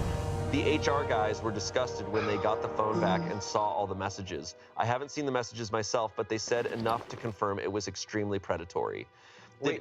Say that part again, sir. I haven't seen... The HR guys were disgusted when they got the phone back and saw all the messages. Saw what whose phone and what? OP's messages OP messages to her. Amy. I haven't seen the messages myself, but they said enough to confirm it was extremely predatory. Got it. Maybe I'm misreading this, but it seems like they're saying Amy was like sending links like getting him to spend. Yeah. Get it back. Did any of you know she was having an affair before it all imploded? Did you attend her funeral? What's coworker doing now? We had no idea. They didn't work together directly and didn't have any reason to interact much in the office. The pairing didn't make sense to any of us. You'd never put them together in a million years. She had one friend in the office who attended the funeral and who was dismissed because of the content of their messages to each other. She was in the kind of role that can make or break a project even though she had absolutely no talent, experience, or interest. That mystery was obviously solved pretty quickly after she died. So even though it's objectively super shitty, we were basically relieved because we wouldn't have to deal with it anymore.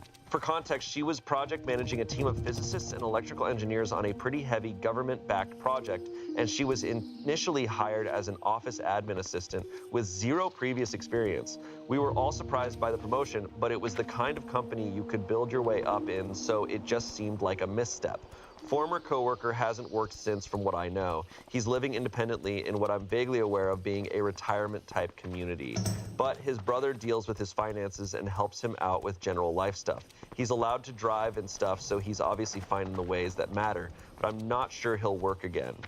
Someone said he never mentioned the traumatic brain injury in his post. In your opinion, did he think of his abilities as diminished post-accident? Do you think he could see any of his new shortcomings? Your company wrapped him in cotton wool to protect him, it seems. Was he aware of any of these accommodations? I wonder because the traumatic brain injury makes his actions seem far less callous than if he had all his faculties. His personality definitely changed significantly. He can hold a conversation and his knowledge level remained extremely high, but he became quite immature and couldn't deal with anything if he wasn't expecting it.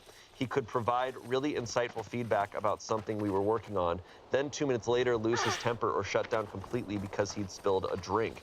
He had to step back from dealing with clients because he couldn't be trusted. He'd just say yes to whatever they asked for, and it led to a few nasty surprises. He didn't take any new clients after the injury, so they were generally very understanding because they saw the same changes we did.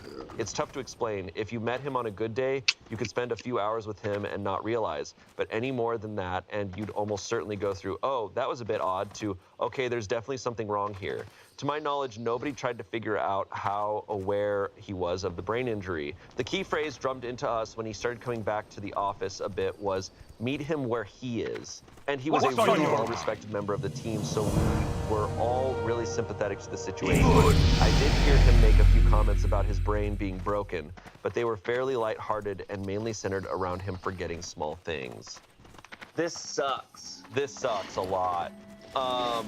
Unfortunately, it does kind of change a lot. What can I get for you today? Absolutely. Now it shifts from him being predatory to her being predatory, using the brain injury to not only climb up through the company, but manipulate him financially. Yeah. Oh, God. And I don't know if the timeline lines up as well, but I'm feeling like I'm going back to the other story of him having this happy marriage and this daughter, and then I feel like he said, like, but about a year ago, I fell for somebody else. Like, that also just feels like that complete behavior change has to do with that, these choices that he's making, and the contradicting lines that we're talking about of him caring so much about his daughter, but then making this, like, crazy choice to cheat on his family. It's like, well, he's got a brain injury. He's not thinking straight. Yeah, it's always a fresh reminder for me and I try to keep this in mind whenever we're reading a story of like, we're missing most of the angles of a story, even when it seems so clear cut. Yeah. But whenever we get a third party perspective, and it's just like, oh, and there's always so much crucial information. And it doesn't necessarily change the situation, right? Like, it's like he still abandoned her when she needed someone. But it's like, oh, but you introduce a brain injury into this story, and I'm like, well, now I don't know what's going on. It's also interesting because he wrote the original story, and he still seemed like the asshole, but he omitted a big part, which was which I wouldn't want to talk about that all the time either. Yeah. And I'm curious if like the wife is considering any of that. I mean, where this is now at is in a place where I'm like, I can't. We don't know enough. I can't offer any. I haven't used any of my these two, by views the way. are I as keep good forgetting as to anyone I else's. want to see the message. I'm not a use them. neurologist. Like, Yeah. But it is scary, and I've heard that a brain injury can completely change. Totally. It was just so scary. Well, and also just like affect the decision making, right? Because a lot of what we were giving feedback on and critiquing were his choices. Yeah. The affair, and I mean, the crux of the whole story was him choosing to let somebody who just had an allergic reaction not go immediately to the hospital. Like, it's clear that that was a reason for his misjudgment too. Yeah, who we know absolutely for certain is an asshole is the entire company. Yeah. Because he got a brain injury. It sounds like they completely swept it under the rug. Yeah. Completely. We're just like, yeah, you're fine. Everything's good. Which then led to all these other events. Yep. And so like, the company was corrupt, the way they were spending money and everything. Yeah. So all these awful things happened under it. But it sounds like he should not have continued in that job position. And having a credit card with no restrictions or anything. I mean, this was wild. Yeah, the company too. This is like wild. She was an ad administrator, and now she's like running things. Government-backed project. She's not equipped to be running the things that she's running, and yet, oh, God. and they had to show up every time and be like, okay, I'm gonna do this, I guess, even though she's not equipped. Yeah, this is one of the wildest stories I've ever read. It's just that there's so much nuance. There is so much going on Yeah. in one story. No, this is I need a mini series out of this. Yeah. I'm sad she passed away. Like, that's tragic. Yeah. Right, and regardless of her actions before, it's still tragic. that doesn't mean like Death. Yeah, no. none of that adds up to she deserved what happened. None of it, yeah. And here's the crazy thing. We covered a couple questions.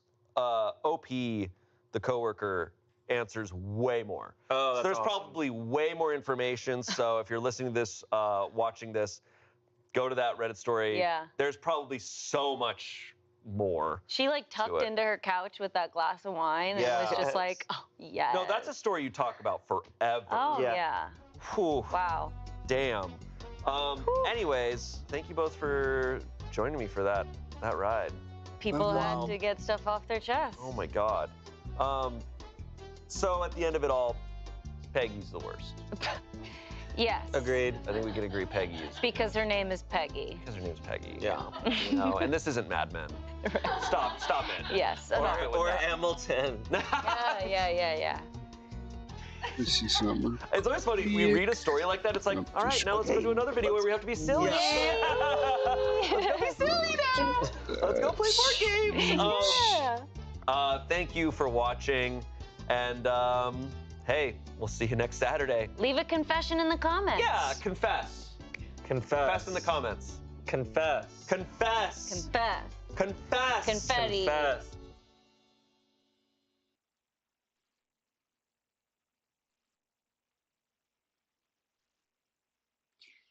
Hello, welcome to Reddit Stories. I'm Shane, and today's theme is family. Notorious for being extremely chill.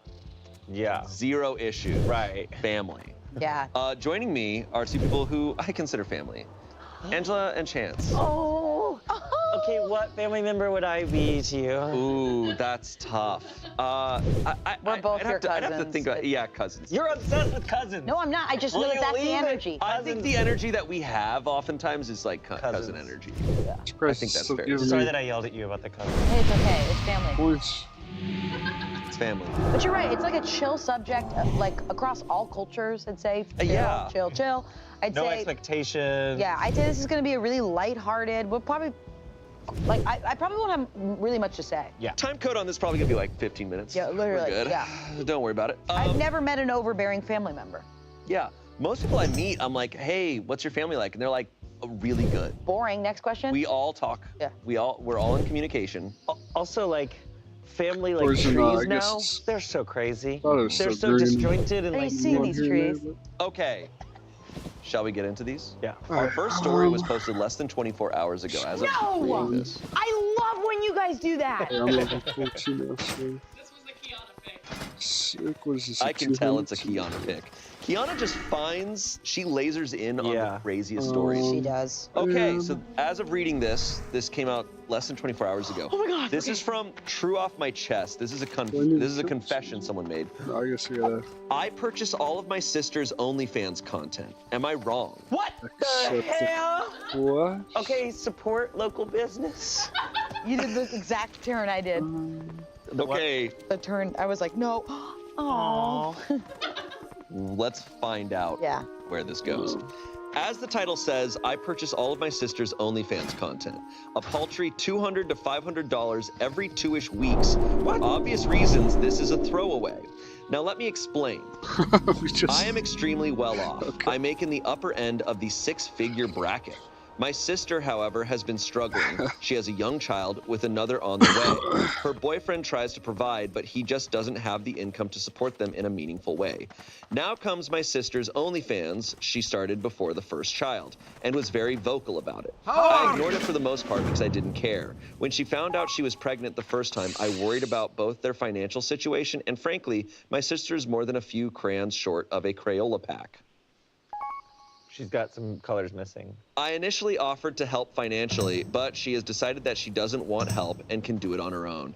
So I decided to enlist the help of a friend, so I don't have to view the content, to use my money to subscribe anonymously and purchase all of the content she produces, thereby providing support and a little extra help without her knowledge.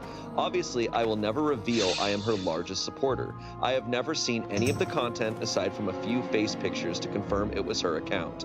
I do this solely to help her and to help support my nephew since she refuses all help I offer. Is this wrong? I don't know. Does it feel weird as f***? Yes, it does. Do I regret it? Not even slightly. So does he watch? He said no. So what he does is he gives a friend money, and that friend is the subscriber. Okay. And I don't know if that friend watches. This is a beautiful, beautiful thing. That friend If is the like, friend- yeah, I don't watch it. He's like, Oh, I need to know. I need to know if the friend watches. well, I need to know, like, what's the content? What is the content? Is it just I'm assuming her? it's probably. But it could be anything. Like, some Based people on- are on there. Some people are literally on there with their bare ass sitting on cakes. Yeah. Like, it's creative And stuff. some Like, people- there are people like that. Him saying that he's like, I am not watching the content. I'm assuming it's. But it could be fucking anything. It could be anything. It's true. Like, that's why I want to know. I know. Who knows?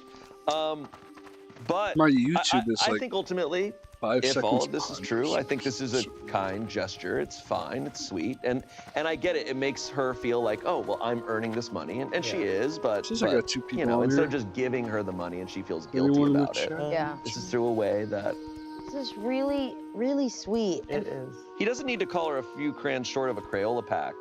No, he didn't need to say that. He did not need to say that at Let's see all. how hard No. this Because I'm makes confused it, Yeah. dude. and hurt. Yeah. Almost one quote better. Some comments here. This is so wholesome, even though the post has a disturbing title.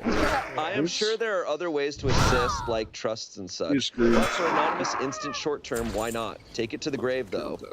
Someone else said, Is while all your green intention here? is It's just good, a do you post. know if she is making enough money from other users? You may be the only reason she is doing OnlyFans actively. Oh, that could be true. Someone else said, I have a feeling that had she known she couldn't do it on her own and had she turned to you for help, she could have had a more realistic approach to the situation with a higher chance of finding a more wholesome approach to tackling it.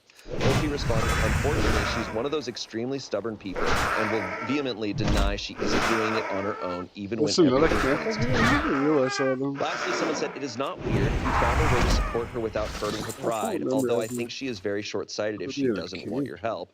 Kudos to you. If you want to help in other ways, try to frame it as helping her child There's as an uncle and not her.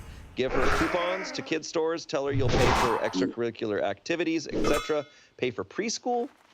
I think there's some offers he could probably put out there of like, hey, like, this is my nephew, and I make, if he's saying he makes close to $1 million a year, he could be like, can I like set up a fund to pay for his college? There is also like, do some things. I will say there is a betrayal of trust here, where she is allowed to say, I do not want your help. And he is actively saying, you don't get that choice anymore. No, he's not saying that to her. He absolutely is. No, I think saying that to her face is one thing, but then silently supporting her. Silently doing the thing that she doesn't want him to do. Yeah, I guess you're right, but I don't know if it's as like black and white as that, because I feel like. Oh no, it's definitely gray. But this is tough because you're right. She doesn't want this. She's actively saying, I do not want your help. I do not want your money. Because she wants to make it on her own. She wants another person's money. Yeah, I honestly would feel bad lying to her for that long. But you're also supporting. Honestly, you know what I feel like he should do? He should use, this person should use their money and like I feel like use it and like buy property and be like, hey, you can live here. This is an investment property. I don't think she wants it. He's just saying she's going to refuse all forms of help, which. And that's okay. She doesn't have right to do. So apparently from other comments, he has set up trust. So there are other ways. It's short-term that she's saying, no, I don't want your money. And it's also, I guess, from other comments, she may have other subscribers. I don't know how much she's making for subscribers. I'm not really sure how the income works on OnlyFans. But I don't know. I don't think this is a situation where someone's a horrible person. Like, no, for sure. He's just so certain that she's so stubborn. Yeah. This is tough. And we've had stories kind of similar about people who are trying to get into Twitch streaming.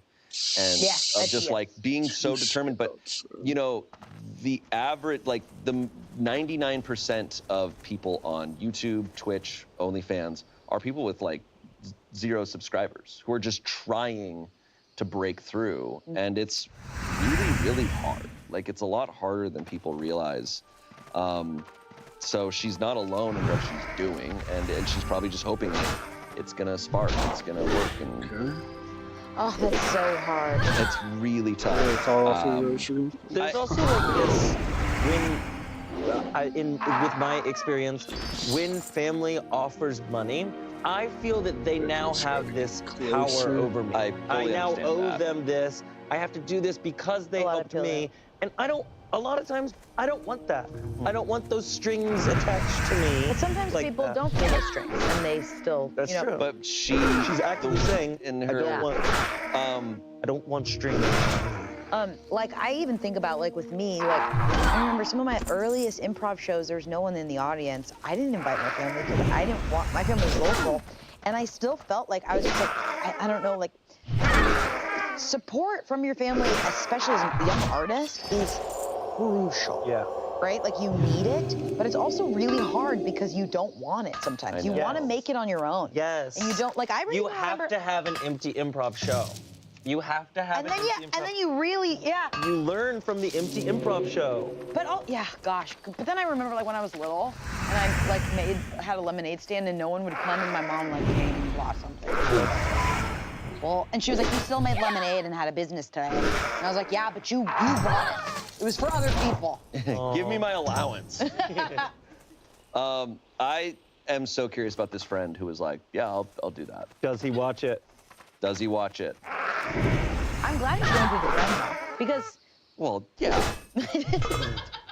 For many reasons, I'm glad. You find out your whole family is the one who's subscribed. They're like, "Great job, honey." Oh my God. You're like, "Oh." Like in all the tickets we were selling for like Smosh the sitcom, it was all of our parents. Shit. And we were like, we hit another tier. And we're like, yes, it's all of our friends. Yeah. Smosh Mouth at Dynasty Typewriter was just my family in the audience. I'm like, okay, let's move on to our next story. Am I the asshole for telling my family no more to monthly family dinners? Oh. Okay. Oh. Whoa. What? No, I just already have a lot to say. This is fun for me because this is not something I relate to. My family lives out of state, so I've never experienced like having family where it's like, oh, we meet up regularly. You've never felt the gun to your head that is Sunday night sauce? Oh, shit. Okay. Ever since my dad was a kid, our family has done monthly family dinners. Nicer ones than your average family dinner. It's something our family did when my siblings and I were kids, too. We'd have grandparents over, and we'd all have a nicer dinner together. When my siblings and I grew up, we still did it, only instead of what happened before, where branches broke off over time and did their own. They decided we should include partners/spouses and our kids as a whole in one. By the time I was 19, the family had decided they would take turns hosting each month to lessen the burden.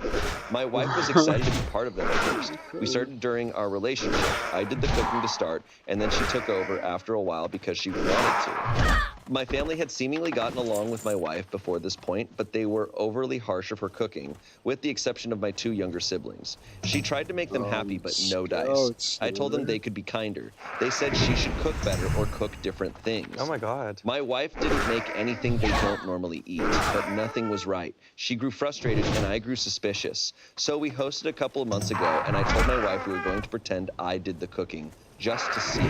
She told me she felt like they just weren't fond of her food. I pointed out nobody had the same amount of complaints as them, and they even criticized the steak and potatoes they all seemed to go crazy for. She went along with the plan, and when my family thought I cooked it, they loved it. Oh my God. Said it was so good, my wife had decided to let a real talent take over.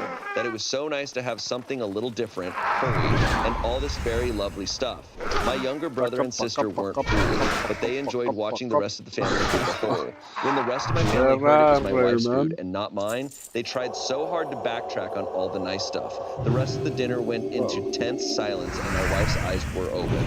I told her I was done with these dinners, and she was my priority. She felt a little bad. I told her we could have dinners with my younger brother and sister sometimes. It's less stressful anyway. When we didn't show up to last month's dinner or this one, my parents and siblings started asking questions. I told them each time we weren't going again, but missing 2 made it sink in. They told me we need to be there. I said never again. My wife doesn't deserve their disrespect. I told them they ruined what they wanted by being assholes to her. They said I was overreacting, making very relationship-harming choices, and treating them badly for simply having issues with my wife's food. They also said to think of future kids and how they'll miss out. Some of it got to my wife a little, which I tried to reassure her about. Am I the asshole? Ooh, I don't think there is ever a time that telling someone that they're overreacting is a good idea. Yeah. I don't think there is Anytime I'm such having an thing anxiety as attack and someone tells overreacting. me to calm down, it works like a charm. Yeah. But I think specifically the word forgetting these overreacting is so bad. It's awful. Because how are you going to stones, man. quantify my feelings and my emotions? Overreacting is just super ineffective, and it's dumb when you think about it, because it's just telling someone like, hey, don't feel what you're feeling right now. It's like, well, I'm already feeling it. Yeah. So Your feelings aren't justified, man. Your feelings aren't justified. It's okay. I wonder if there's this a is a version of it blow-up of, weapon, I mean, not in this situation. right? In this situation, they're not overreacting, because this is absolutely crazy. Yeah. But Once- like saying like, hey, it's okay, like the situation's not as bad as you might think it is, or something. I don't know, but that's besides the How do you point. even do that? I think in this situation, and in most situations, when people are worried if they're overreacting, they're typically not. What I'm blown away by, and I think is a hardline rule, is if you're ever having dinner at someone else's place, you just don't criticize the cooking. Yeah. Like, you're at their place. If someone is cooking food for you, I just don't think complaining is really in place for it. If you don't like the food and you leave and you go, I didn't really like the food, that's fine. But to like say it to their face, I just can't believe it. I have a theory based off of a Usually it's personal the connection guys, so they're that crazy. I think when people, it's okay, I'm allowed to say this. I think it's happening a little bit in my family right now, where when your family has a dynamic that has been there since birth and since it's just been there for a very long time, and people start to bring in chosen family into the family dynamic, that is people like that they are engaged to, or like anybody that they're like, oh, this is gonna be my wife, and they're coming into our family dynamic, that changes things up, because patterns of behavior that have been going on that probably aren't the best are identified by the new party. There's a threat. Like this family is actively going to lose him, and they've never felt that like that before. He's been a part of their family, but when they act like this, he has to step up for his wife, which he is, which I think is great. And I think he's so right to choose his. It's really rough, but it's right to choose who you're married to. I wonder if he still sees them outside of the dinners. I don't know. To me, it reads a little bit, especially him saying it's my good incredible. It kind of reads to me as a little bit like, oh, he's our precious little boy and you're not good enough. 100%. That's what it's reading to me. Yes, and I think it's, and he, but I totally understand why the family was like, why are you, by the second time it really set in for them, and they're like, why? Why? And they're just confused. Yeah. Because they don't understand that, like, this is harmful and that this is his wife. That's so messed up. I would also be like, try to meet on mutual territory. Like, can't they just go out or something? That's how people like to cook. Yeah. Sorry, I feel like I'm taking the I think tradition, it seems like a tradition they want to hold on. This family's cooking. But that's so mean. It absolutely is. But it's amazing and it's rare for, in these Reddit stories, for the spouse to stick up for them.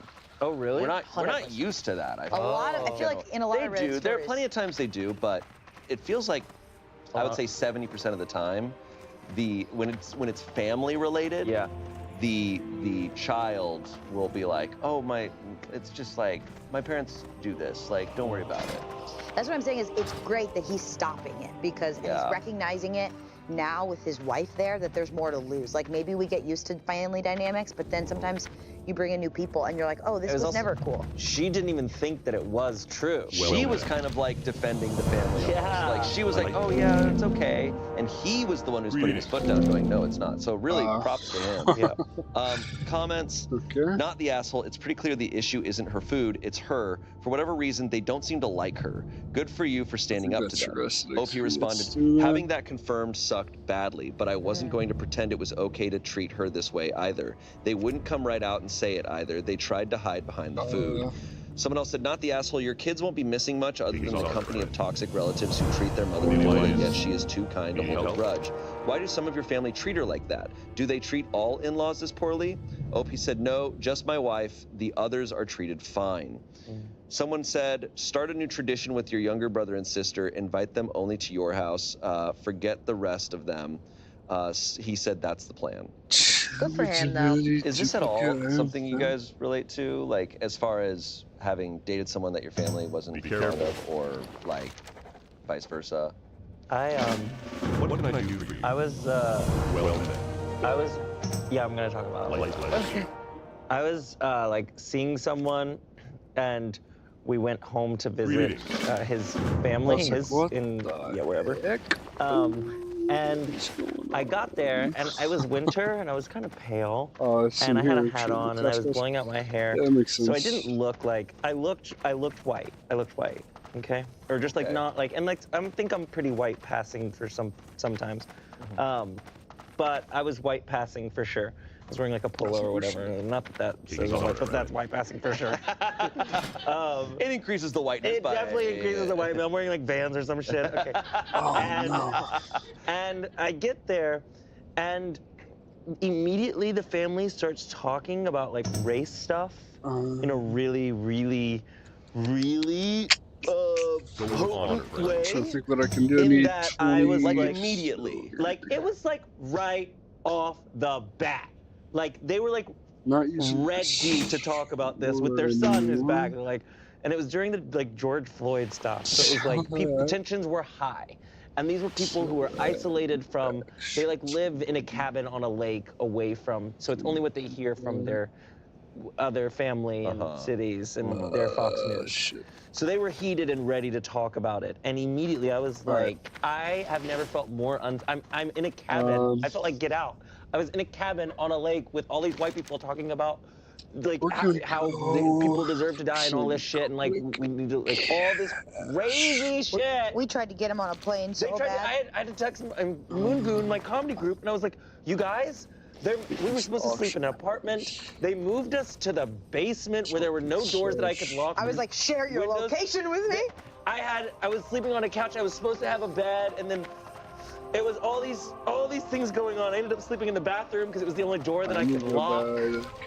Girl. No, this story. And then other in-laws were supposed to come, and I was like, please let there be non-white in-laws. Girl, there was one other non-white in-law. It was an Asian guy. He had his I wife knew I wasn't gonna have white, and money she was related to the family. And they got there. They started doing the same thing. They drove my date drove me. They got there. They left in 15 minutes. And I was like, don't leave right home. Oh my God. And then my date had to end up going, well, my date was sitting there like not saying anything while they're like going on this rant. And so then he has to like take them like later that night. He takes them. I'm like running away. He takes them and he's like, just so you know, like chances half black. Like all those things you said. But I was just like, this is when I knew it wasn't gonna work. I was like, why didn't you stand up for me while they were speaking? Yeah.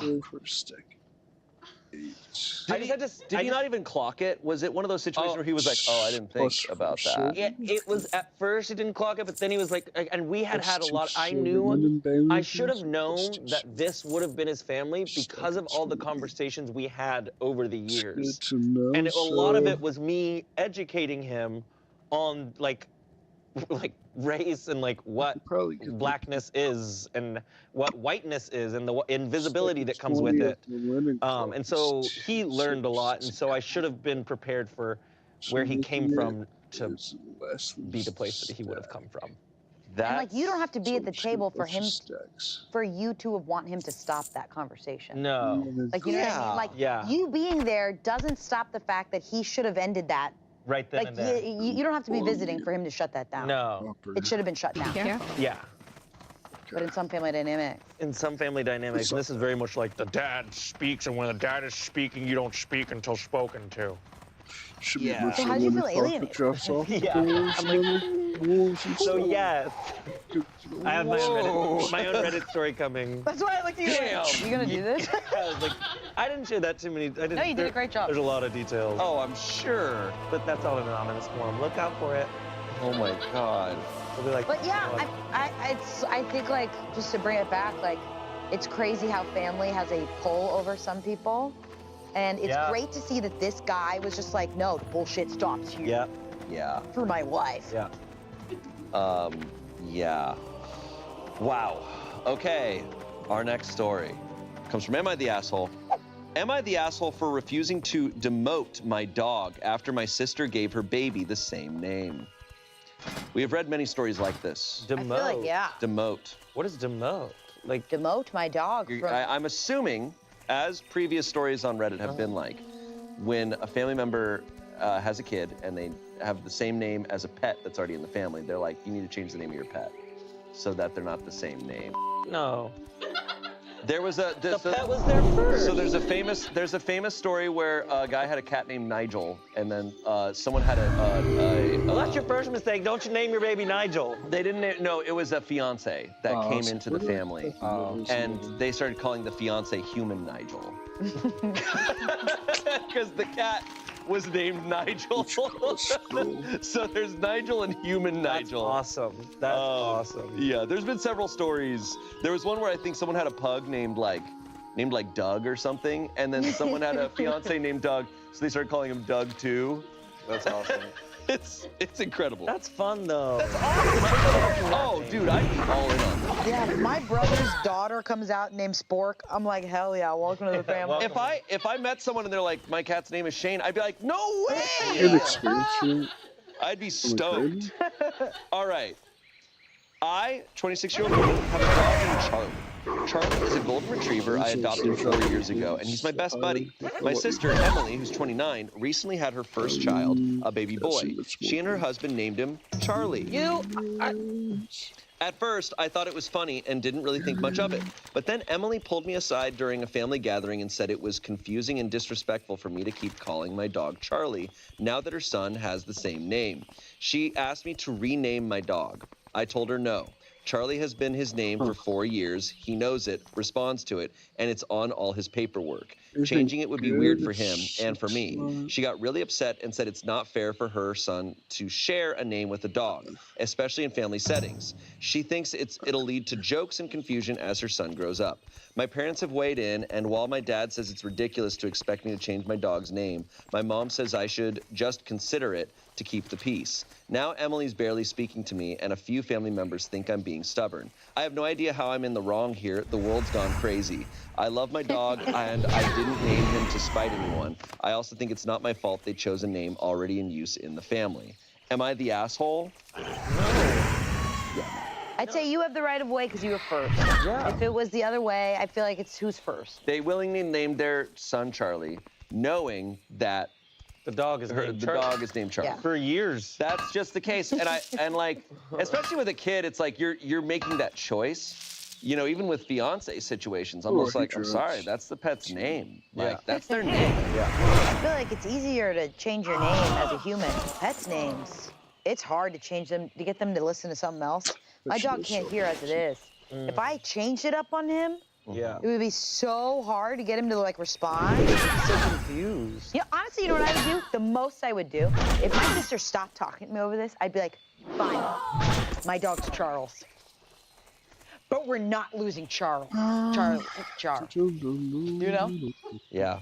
We're not losing the Charles. I'd be like, we'll do like his God-given name. The name that Queen would call him. But I'm not changing his name entirely. Yeah, no, that's absolutely insane. Comments here, there was a post years ago about a guy who had a cat named Nigel, and his sister or roommate started dating someone named Nigel, so they called the cat Nigel and the guy Human Nigel. Charlie the dog is already Charlie. It shouldn't be a big deal. Baby Charlie doesn't care, only the parents do. If it was a problem, they could have easily prevented it. You're not the asshole. Lastly, someone said, adopt a second dog, name it Emily. I was about to say the same. Wait, Yeah. wait, you know what's kind of funny though? You know how sometimes you meet people and they're like, Angela's my middle name. My first name is Charlie, but we had to change it because my brother had a dog. Like, it is kind of funny to think about. That's pretty funny. That is pretty funny. I hate to say this. I am a little skeptical of this story. I'm a little skeptical it could be AI. Yeah. And I'll tell you why. Reading it, they use a semicolon in perfect form. And I'm like... And no one uses Nobody's using semicolons. Wow. Nobody's using semicolons here. The story's a little too perfectly just kind of laid out. Okay, here's the question. Why are AI stories on Reddit? What's the... People are farming karma. Like, karma is kind of like how you generate a profile on Reddit. So if it gets a lot of interaction, your profile gets more karma. And then you kind of like, your posts get seen by more people. You kind of like, it's kind of being an influencer on Reddit, right? Being verified. It's a little bit like a verification. I've never understood the incentive to make a fake story, but now I get it. Yeah, people farm it, and it's really lame. But there are some things AI can't do, and that's like misspelling and bad grammar. Using grammar a little wrong. Most stories we read have some bad grammar that we fix or misspellings, and I'm always kind of grateful for it because I'm like, that's a human type. But nobody's using semicolons. And it was kind of perfectly like, here's the situation. Here's the situation. What do I do? How do I always, Yeah, there's not a single grammar mistake in here. My parents have weighed in, comma, and while my dad says it's ridiculous to expect me to change my dog's name, comma, my mom says I should, quotations, just consider it, and quotations to keep the peace, period. I'm like, that's a goddamn good sentence. Have you guys seen the video of the Waymo crashing into the Postmates cart? No. I feel like we're just whoops! My robot hit yours! Whoops! This is a fake f***ing story! Look, remind me to send you the video. It's so f***ing funny. They just I'm gonna be, look, I've spoken about how I feel about AI. I'm very scared by it. I don't like it. But it will be funny because all the sci-fi books for decades were like, AI is gonna take over the world. Finally create true artificial intelligence, and it's an idiot. Yeah. That's why this video and it's is so really funny. stupid. Like, what if it's really dumb? Yeah. Guys have created a new intelligence, and it's an idiot. And we're embarrassed. And we really shouldn't have. And God comes down, he's like, now you know how I felt. Yeah, he's like, look at you. We're like, wow, okay. Okay, well, thanks, Charlie. Yeah, thanks, Charlie. Charlie. Fake dog. But if this is real, We I'm don't know. sorry. Yeah. That's also ultimately the thing. We don't I was really just know. That's what wondering, sucks, but that's our speculation. And could have been a real story and then used AI to make it. That's also what readable. I wonder. Sometimes some people might not feel confident in typing out a story, so they use it. Yeah. I still, Yeah. we don't know that, and ultimately people farm. We want to hear your voice. People farm karma on I want Reddit things all the written time. by human Nigel. Yeah. Today's Reddit Stories is brought to you by ZocDoc. We've all woken up with a scratchy throat or just feeling a little bit off, and we've gone to Google trying to figure out what's wrong with us. We've all gone down that rabbit hole, but now it's time to get the care we really need with ZocDoc. ZocDoc is a free app and website where you can search and compare high-quality in-network doctors and click to instantly book an appointment. We're talking about booking in-network appointments with more than 100,000 doctors across every specialty, from mental health to dental health, primary care to urgent care, and more. Plus, appointments made through ZocDoc also happen fast, typically within just 24 to 72 hours of booking. You can even score same-day appointments. I've used ZocDoc. It was the reason I finally got our doctor's appointment after so many years of postponing it. There was really no excuse. The app is so simple, they make it too simple to ignore. So stop putting off those doctor's appointments and go to ZocDoc.com/pitreddit to find and instantly book a top-rated doctor today. That's ZocDoc.com/pitreddit. ZocDoc.com/pitreddit. Today's Reddit Stories is also brought to you by Quince. Look, I love style, but finding good, high-quality pieces that are gonna last you can be pretty expensive. Now, though, with Quince, you can get great pieces that are of luxury quality that aren't gonna break the bank. Quince has all the must-haves like Mongolian cashmere crewneck sweaters from $50, iconic 100% leather jackets, and versatile flow knit activewear. And Quince only works with factories that use safe, ethical, and responsible manufacturing practices, along with premium fabrics and finishes. I love that. I actually, I got this from Quince. It's a nice corduroy jacket, and I'm amazed at the quality of it, and it wasn't that expensive.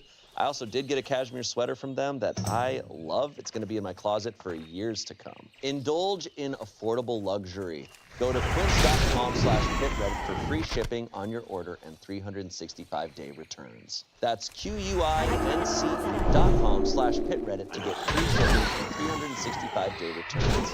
Quince.com/pitreddit. Back to the show. Okay, next story. Am I the asshole for doing a half-assed job taking family pictures at a wedding after being told to shut up and stop being a smartass? Well, you know this one's real. You know right off the bat this one's real. Also, families and weddings. Boy. Coffee and the creamer. It's creamer in my coffee. I was taking pictures at a family wedding as a favor. I was being paid about half of what I normally charge, and I was fine with it. The bride is my favorite cousin, and her husband is amazing. During the formals, the wedding party was great, and I got lots of good shots. When it came time to take pictures of different family groups with the couple, people were assholes. They wouldn't stop talking or looking away from the camera. I tried politely reminding everyone that the camera was the big black thing on the tripod and that it took still images, not video. I was repeatedly told to shut up and stop being a smartass and that they knew what a camera was. I asked my wife to record a video of the responses for me. My cousin was delighted with the pictures from the ceremony, the formals, and the reception. She laughed her ass off at the family pictures. In about half of them, people are looking off in all directions instead of at the camera. In most of those, there are also people with their mouths open. She thought they were hilarious and her husband agreed. I started getting shit on social media from my family about the terrible pictures. I replied that I had tried to explain to them that the camera was the big black thing on the tripod and that it only took still pictures. They said I should have waited for them to be ready. So I started posting short video clips of people being jackasses. That's awesome. My mom said that I went too far and that they won't ask me to take pictures for them again. I did a fake cry and said boo-hoo. She called me a smart aleck. Please let me state that I do not think I am the asshole in this situation, but many people do. They are upset because they don't often dress up and get together and they didn't get good pictures. There's also, I don't know how he was telling them, but like, it sounds like he's already kind of rude in general. And like the camera's the big black thing on the tripod. And like if I'm drunk at a wedding, I'm like, what an asshole. Like you're sure. You're like, hey guys, and we're over here in 3, we're right here, and it's the last time we're gonna take. I guess that takes a lot of energy. Wrangling people is tough. Wrangling drunk people. Yeah, Angela's really good at it. You are? It's weird. It's like I'm Caesar Milan. You're the Caesar Milan. Dude, that's such a good sketch idea. The Caesar Milan of drunk people. Oh my God. Thank you for knowing my talents. I understand because he's getting half his rate, so his patience is probably low. Yeah. But like doing this fully as a favor. But then you still gotta give it your all, and that's probably a part of. I bet that this isn't his first wedding where it's hard to get everyone to look at to focus in. So I think the only possible assholey thing is posting those videos without like permission and just be like, you guys, look at you guys being crazy. Well, it's also like you want to comment on social media how bad the pictures are, bitch. I'll show you why they're bad right here and right now. Don't comment on my profile telling me how the pictures are bad when you were the reason. Here's the reason. You look at your comment. You know what now you look stupid. You know what it makes me think of? Because this happens a lot, right? Where people, it's no longer just celebrities who like to call out their behavior is bad or they say something wrong. Like people in public, if you're gonna say a horrible thing to someone, people are filming and it might get posted and you might get outed as being like saying this awful thing. Yeah. And what people often respond with is like, well, you don't know the full context. You don't know what that person was saying to me. And it's like, too bad. You said what you said. Yeah. Like if you're being a jackass to someone, if you're saying something that's gonna make you look bad, even kind of out of context, like you kind of have to be aware of that nowadays. I'm not saying that's right or wrong. I'm saying that that's kind of the reality sometimes. Yeah. It is tough because I guess I'd say the only thing that I could maybe see this person being an asshole is talking to this couple before they post it. Because by posting this stuff, it is going to stir up stuff. Totally. It might cause like stuff for them because it was their wedding and people might go, oh, I didn't know I was being filmed and that this was gonna. Yeah. But I'm getting the vibe that the cousin probably didn't care. Yeah. I understand. It's sad, like when the family's like, we needed those pictures, we were all together, like whatever, we all dressed up. But at the end of the day, if the bride was happy, it sounds like the bride and the groom didn't care. And that's kind of all that matters. Yeah.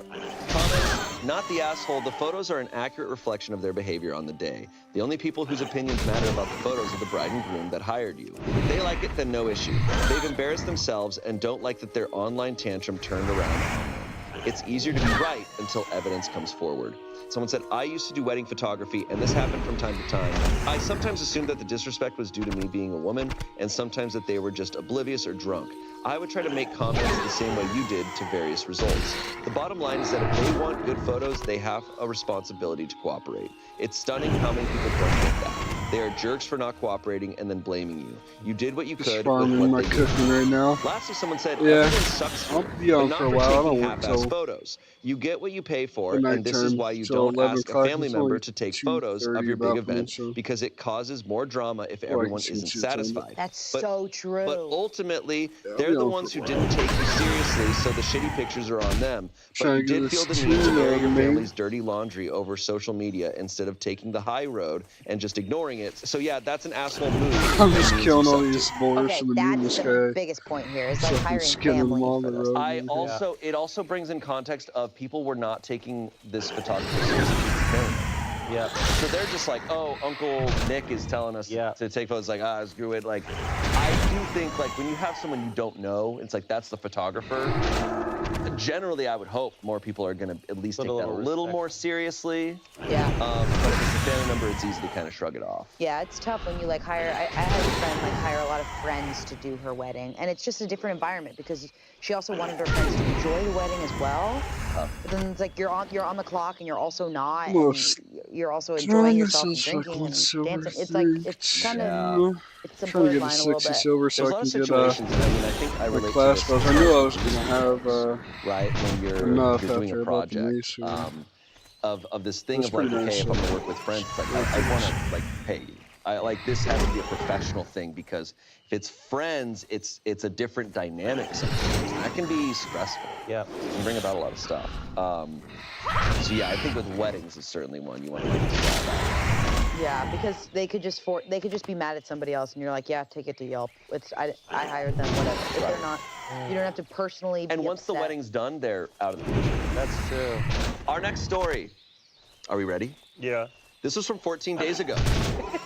Are you ready, Kermit the Frog? Yes. Okay, so this is recent. Am I the asshole for having 2 twin beds in my guest room instead of a queen and refusing to let my in-laws change the room? Oh. Yeah. Let him know. Hi, Reddit. This happened earlier this year, and my in-laws are no longer staying with me. Background info. My husband and I, both 24, have been married for 2 years. I am a social worker, and my husband works as an electrician. We own a 3-bed, 2-bath together. We have our bedroom, our home office, and a guest bedroom. My state's foster care system is one of the worst in the country. There isn't anywhere close to enough foster homes to meet the total number of children in care. As a result of this, children often get stuck at hospitals, psych facilities, group homes, etc. Oftentimes, we have children that have to sleep at the CPS facility in sleeping bags on the floor because there's just nowhere for them to go. It's very common for social workers to bring children home with them, myself included. It's hard to find emergency placements for siblings, so if I can't find a place for them for the night to keep them together, I will often just bring them home with me. My husband and I are child-free, but he's super supportive of this. So our guest bedroom has 2 twin beds, both with pull-out beds underneath. This means that I can give 4 children their own beds for the night. Like 2 sets of siblings?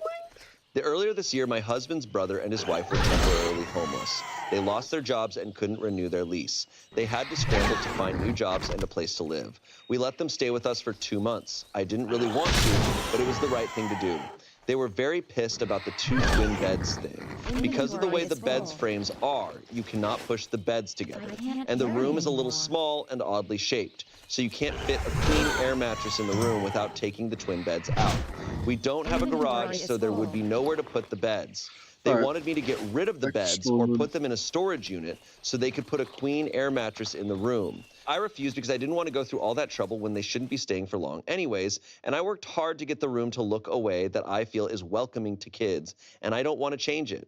I didn't tell them this, but I also didn't want them to get too comfortable with the room because I don't want them to be tempted to stay for any longer than necessary. I would rather house kids in unstable situations than my ungrateful in-laws.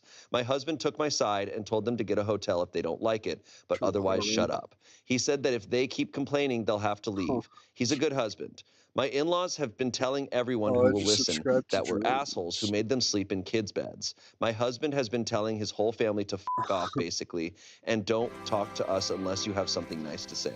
Am I the asshole, Reddit? There's like a dozen people who think we're assholes, so I'd like some judgment.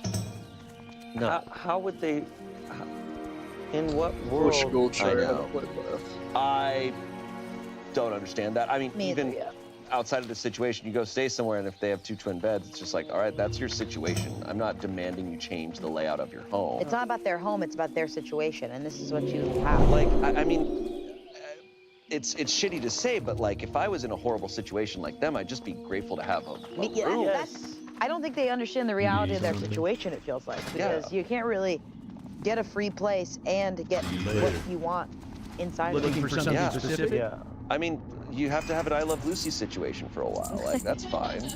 It's kind of sweet. Yeah. Kind of cute. Yeah. If, you know, just figure it out. I feel like there's information that we're missing. Probably. I feel like with every Reddit story, probably. Yeah.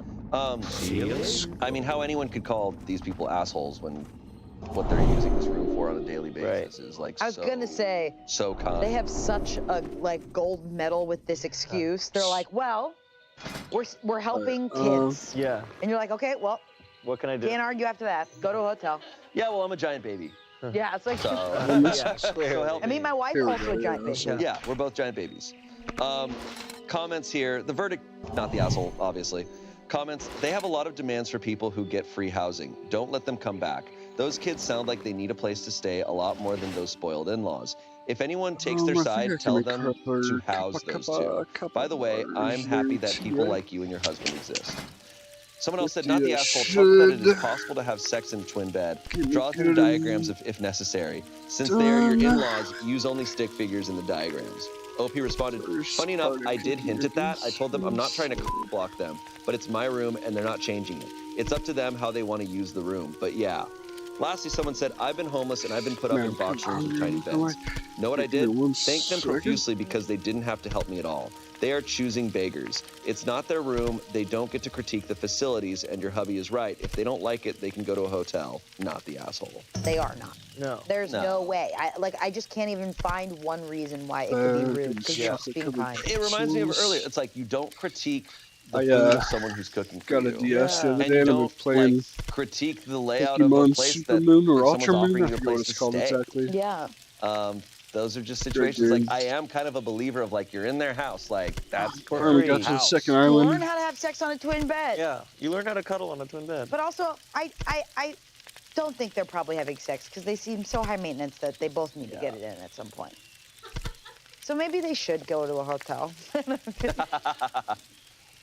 Okay, our next story. This one is wild. I've read this one. Okay. And it's a good one. I've rarely heard you say a story's wild, so. And I've heard some wild shit, so. Well, this one's really good. Oh. Am I the asshole for Let's go taking out my of daughter to Palm Beach. Disneyland? Okay. Was But it what just- else is going on What else is during Just going make on? this as private as possible. What is happening? Don't trust! Sorry. I kind of already think I'm not, but my family is convincing me I am. I, a Does 28-year-old the woman, went on a vacation YouTube with my video daughter, sound fine in who's the 5, background? and my husband, who's 29. As a last vacation before we're a family of 4. I'm 7 months pregnant, and we wanted to spend some time with our daughter before her brother was born. When I was around 13, me, my mom, my dad, and my little brother went on a Disneyland vacation. It was fun and all, until my dad left his phone in the hotel, and they wouldn't give it back to us. He had to get a new one, and my mom and dad were so upset that we never went back. I thought this was irrational since it was my mom's favorite place. We went at least once a year growing up.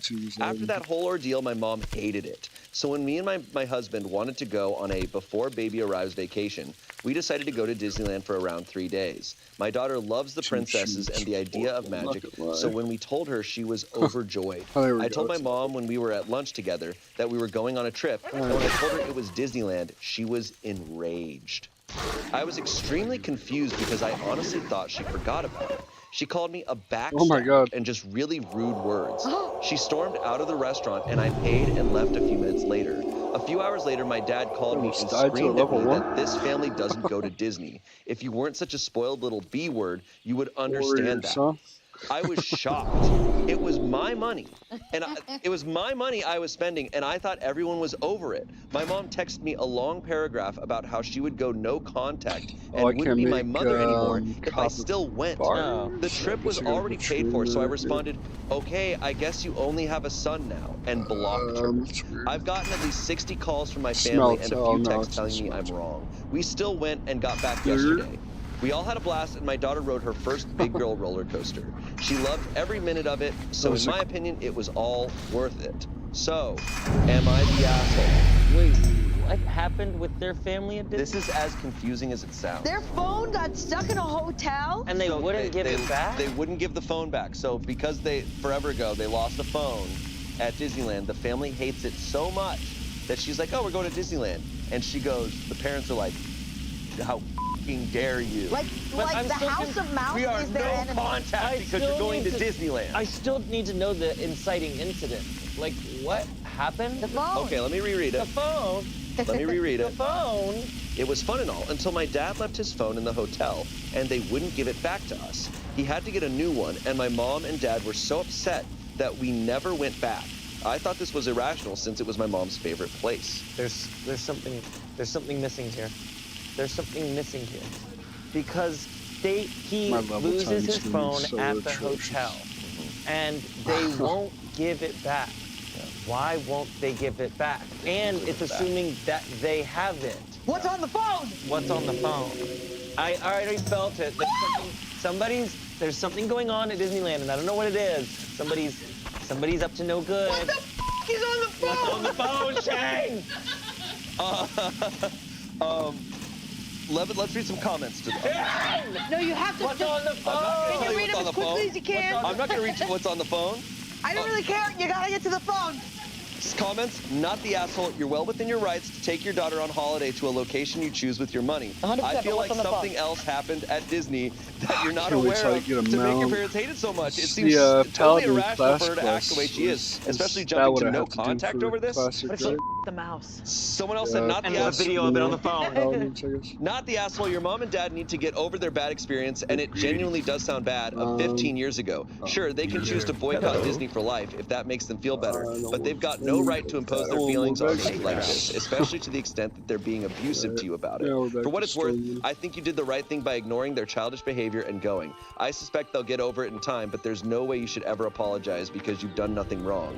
I You probably- responded, it definitely was bad, caused a bunch of issues and a lot of fights, and I definitely boycotted Disney with Well, them because no. I do agree it shouldn't have happened. Have But 5 their extra reaction was silver uncalled right for, now. in my opinion. I also feel like going no contact and not wanting to be my parents anymore because the way I spend my money is insane. Just enough for money. I agree. Spells. Update!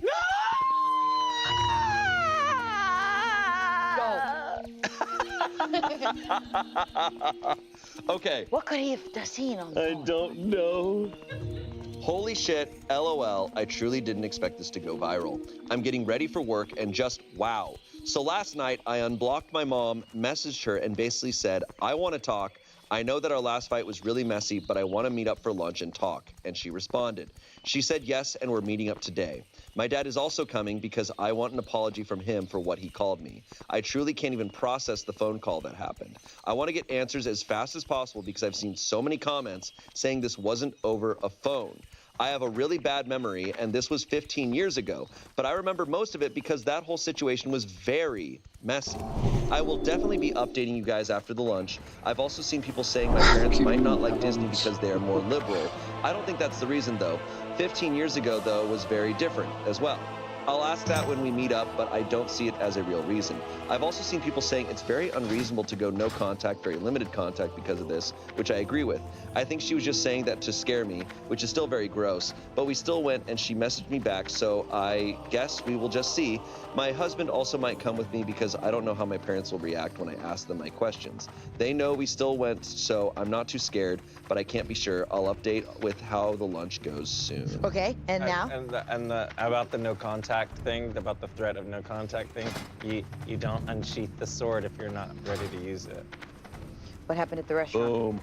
Boom. Let's talk about that. You know, because I think And the original expression is don't Was he pull out like the gun. watching porn on his phone or something in line? And they took it away? Like, my brain's going nuts. Ooh, okay. Like Snow White porn or something. All right. Final update. Place your bets. What happened? With Shane! I don't want to hear what you think. I don't want to hear what you think. I want to hear what happened. Okay, fine.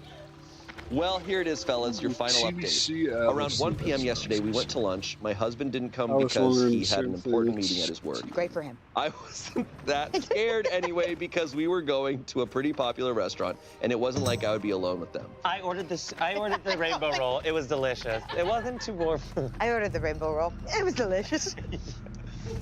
We got there and I sat down. I started talking to my mom and dad and started asking my questions. It was mostly just, why would you get so mad? And it's my money and I wanted to take my daughter on a fun vacation with her parents before she has a brother. And I was met with them gaslighting me and thinking because they don't love Disney, I can't go. I was on the verge of tears and leaving. So I asked my final question that I really wanted an answer on.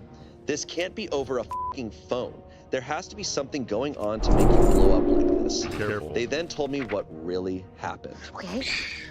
So my dad did actually leave his phone. When housekeeping went to clean the room for the next family to arrive, the woman who was cleaning took the phone and took it to Lost and Found. She saw my mom's contact on my dad's little smartphone and called her, and we went to pick it back up. But the woman also saw another contact that said baby. I knew it. My dad was cheating for a good year to year and a half. She told my mom, and my mom blamed that woman for ruining her marriage by telling her that's why they hated Disney, because it ruined their marriage. I walked out after that. I didn't pay either. I don't think I'm going to talk to them after this, only if my daughter and son want to. They betrayed my trust and never apologized either for what they called me a few days ago. I don't know why we never got the phone back. Probably will never know. But here's the official ending of this crazy-ass story. That's the amount of deflection is. So you don't go to the house of mouse? Blessing of the mind. Because oh! She's not even mad at the girl he was sleeping with. Because that's usually what people do when people are mad, Wisdom, wrongfully mad at cheating situations. They get mad at who they're cheating on. Not the Blessing messenger. You're mind, getting mad on the setting in which you found out. Yeah, that's. Not even the place they were fucking. Yeah. The place that you found out out they were Come on. Yeah.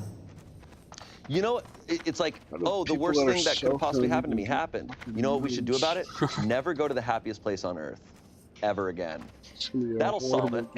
It's almost like a spell. It's almost like I'm gonna redirect all of this energy into this magical place because it's the only place that can probably save it. I don't think it has to do with its magic or not. I think it's so fucking random and bizarre. No, but people do this all the time, right? What? People, they take it out on the land? they take it out on just all sorts of things other than the actual problem.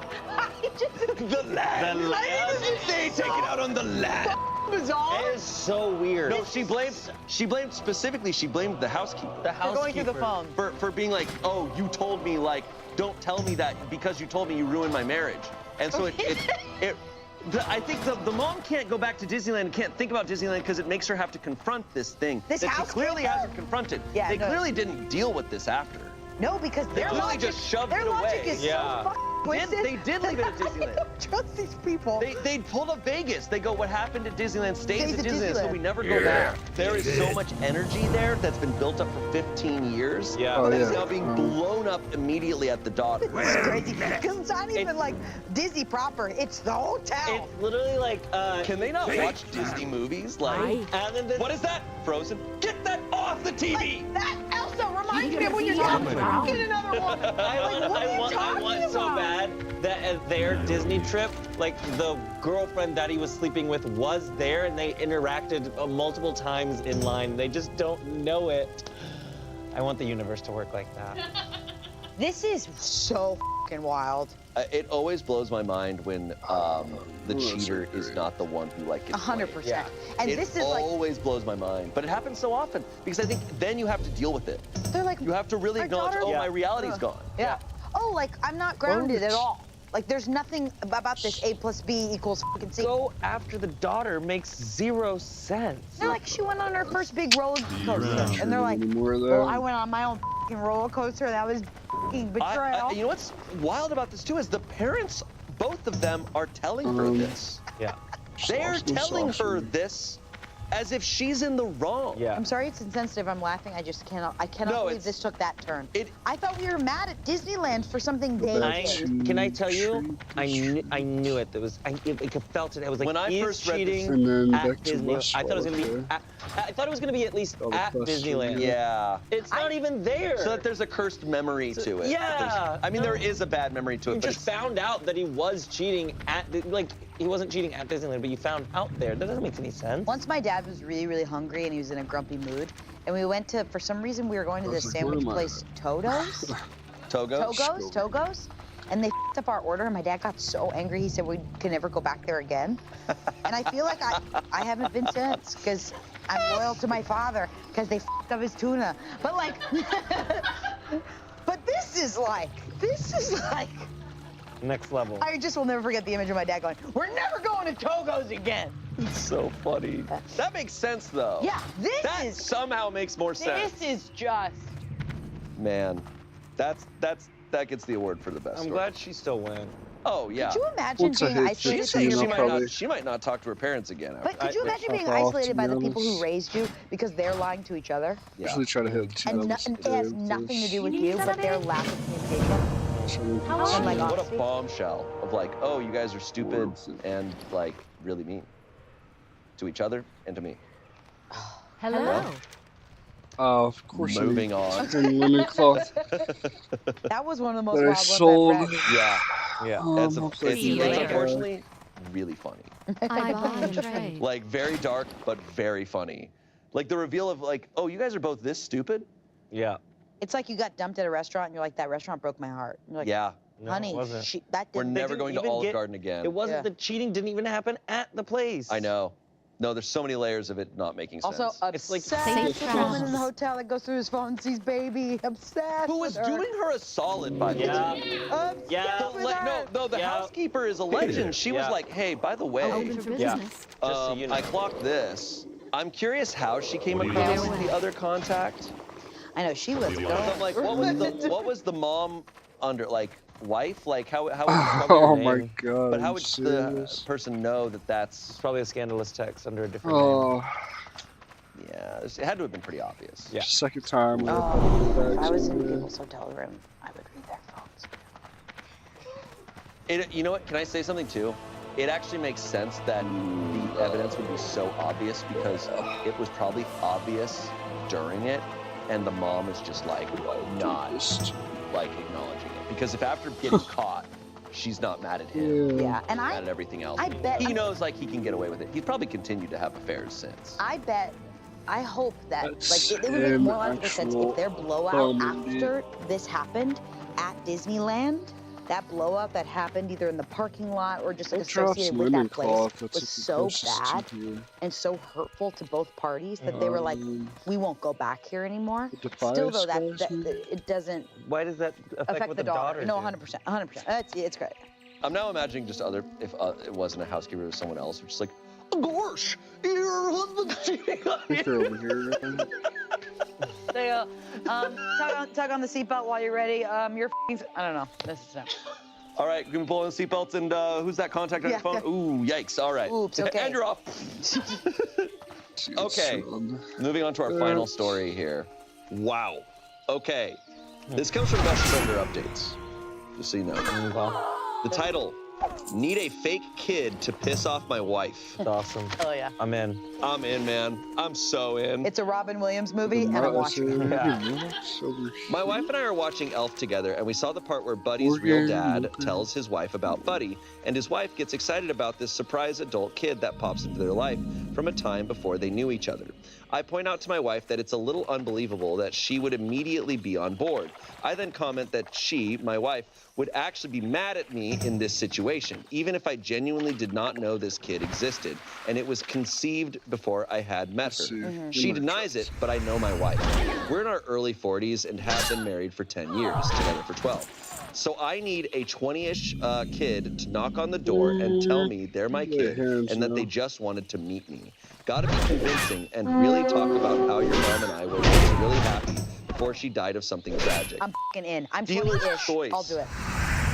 Dealer's choice of death, he says. Throw me in. Job pays $100. Gender, race, etc. don't matter so long as you can pass for early 20s. Copy. Shouldn't take more than an hour of conversation, then you get a call or something and have to leave. I want to do this soon after the new year. You come up with the backstory and I'll play along. I'll give you a little info up front after you take the job.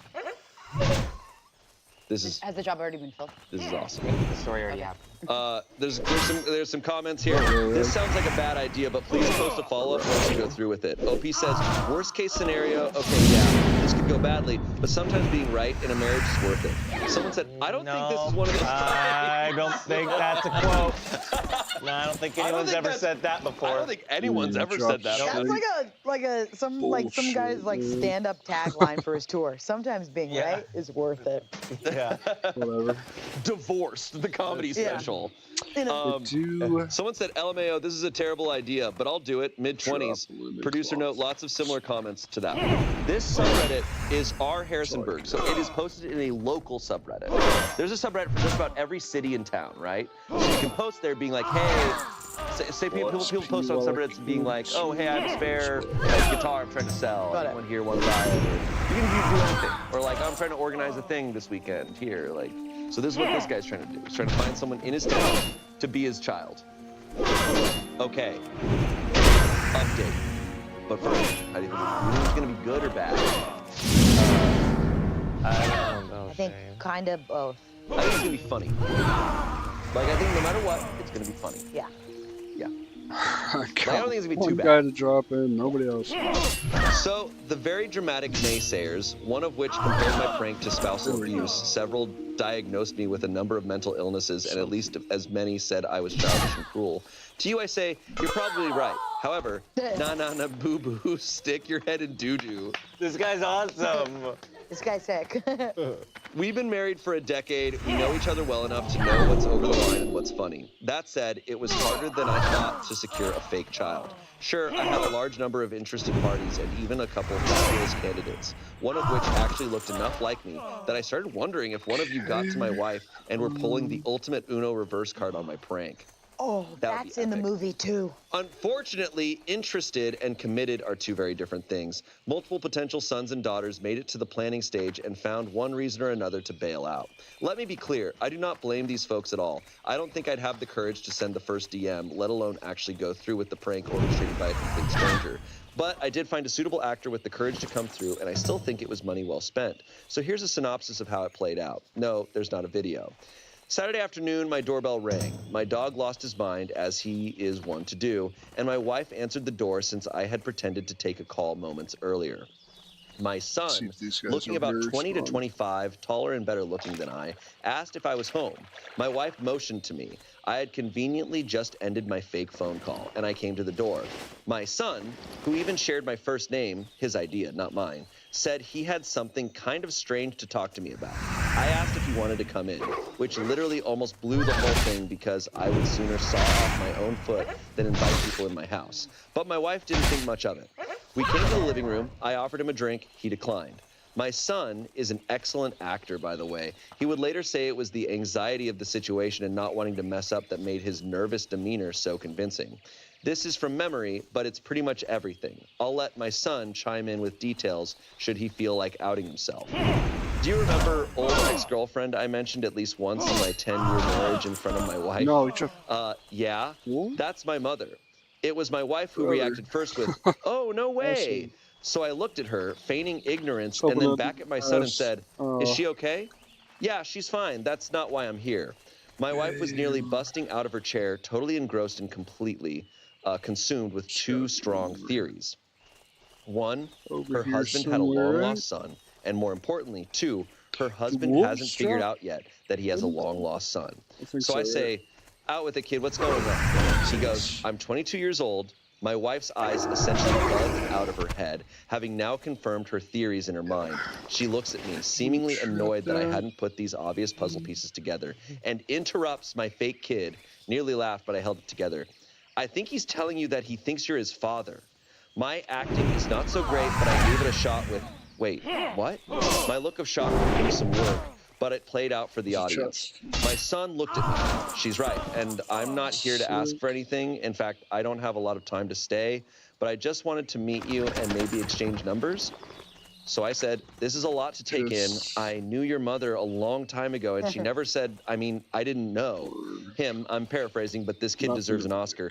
"She never told you. She only told me on Christmas morning. She didn't say anything bad about you, just that it was over, and she was already dating my dad when she found out she was pregnant with me."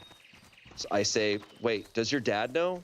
He goes, "Of course, and I've always known he wasn't my biological father. He's a great dad, but lately I've been wondering who my real father was, so I asked my mom and she told me." Well done. I say, "Wow." I freely admit I had the easy part. My wife, not saying anything, just taking it all in. Not much else to tell in terms of the production. We exchanged numbers, then he got his own fake phone call reminding him he was late for something or other, and I walked him out. The rest of the production was just my wife and I. I came back to the living room, doing my best bewildered act. We talked about it, covered things like paternity tests, etc. This is crazy. And it turns out I was way wrong. My wife wasn't mad, miffed, or even slightly annoyed. She was full-on amazed, excited, and entertained by the whole thing. Is she doing this? I waited a few hours before I fessed up, but before I did, she kept saying how cool it was that I might have a son. When I told her it was all a bullshit lie I made up to prove a point, she laughed. A lot. I can't decide what amused her more, the effort I put into the ruse or the fact that I ended up proving her right in the process. Here are a couple gems from the wife after I told her the truth. "Where the hell did you find that guy? I'm glad your son wasn't a serial killer. I might have been mad if he came here looking for money. Next time you can save $100 and just assume you're wrong. You know I'm going to get you back, right? The last one has me a little worried. That's it. End of story. Shane? Yeah. Is there another update? There's not another update. What are you worried about? I want the revenge. It worked out. Well, we might get a Reddit story eventually from this guy. Oh, My wow. wife That'll be awesome. killed it. This woman is awesome. Yeah. She's awesome, yeah. She sounds like a really like dope. Their dope marriage Fun sounds little really marriage. fun too. The fact that you're like, I want in. Like, are they looking for a third or what? there is A lot of something low sweet. levels, huh? There is something Power sweet in there. about this of like putting this much effort and creativity into just like something in your relationship, right? I think there's something sweet about it. Yeah. Of like, oh my gosh, I want to pull this huge elaborate prank on just my wife. Like not for another audience, just my wife. I just want to I know, do we're this like- experiment. This wasn't an episode for something. Yeah, it's like, oh, you were trying to make money off of this? It's like, no, you just really wanted to like That's go really through a sweet. bunch. And it sounds like they have a fun dynamic with each other in that way. It's very playful. I honestly can't believe she felt Be for it, nice, though, because, like, since I can right after that transfer conversation, it like, I feel like I would be like, to another We don't know how long workplace. it took. It might have been a month or so, and you're not going to think about that. yeah, especially So really, I'm if, just if the guy did a great job, good for him getting a good accident. For another, Yeah. You found someone off Reddit. So that means someone showed up with a fedora and a katana. And they're like, I'm thinking you're my father. Yeah, I'm about 22 years old. Man, But I need honestly, Red Bull or you heard it there first. You can book acting gigs off of Reddit. Wow. Yeah. If you're Actors if you're take in that. Harrisonburg, Virginia, yeah, there's Check your acting local opportunities. listings. Yeah. That's so funny. Yeah, it's great stuff. Well, this has been a blast. Thank you for having us. Thanks for being here. I always say thank you like you invited us. Yeah. You did it. Okay. Damn. Okay. All But right. that was funny. It was like funny, like, ha, peek behind the curtain. I'm never going to Disneyland again. I can't get over that. Well, thank you both for being here. And I should say, keep an eye out on the Smosh Can't wait till I socials. start Check out the doing Smosh deadlines Instagram and this stuff week. like Keep that. an eye on it. There might be some fun Start getting some Reddit levels. updates about our show.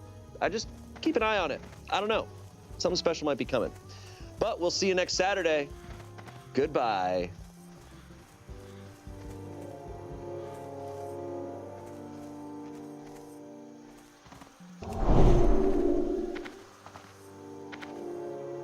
Welcome to Smosh Reads Reddit Stories. I'm Shane, and today's theme is jealousy. And I'm joined by two people that I am jealous of. You have Courtney. Just kidding. Oh. They're jealous of me. Yeah, right. Exactly. There it is. Jealousy. Are you guys jealous people? Do you ever deal with jealousy? You go. I would, okay, so I want to say no. I do want to say no, and but I have to say yeah. I just, actually, not with like wins and acting stuff. I'm really good about that. Like, I'm like, yay, I'm glad you got that. Yeah. Even if I was up for the same part, I'm like, that, I feel happiness instead of like, so I should have gotten it instead. Sure. Yeah, what's the difference in envious and jealous?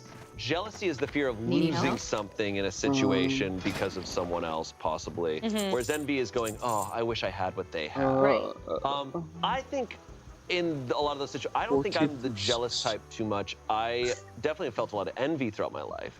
But I think that's very common in acting, right? Because we're in an Totally. industry where it's like, Actually, you know what I mean? people just get a role that you want, and it's, you know, it's just an interesting career in that way. But jealousy in relationships, I don't think I ever really, like, I'm not threatened by someone, right?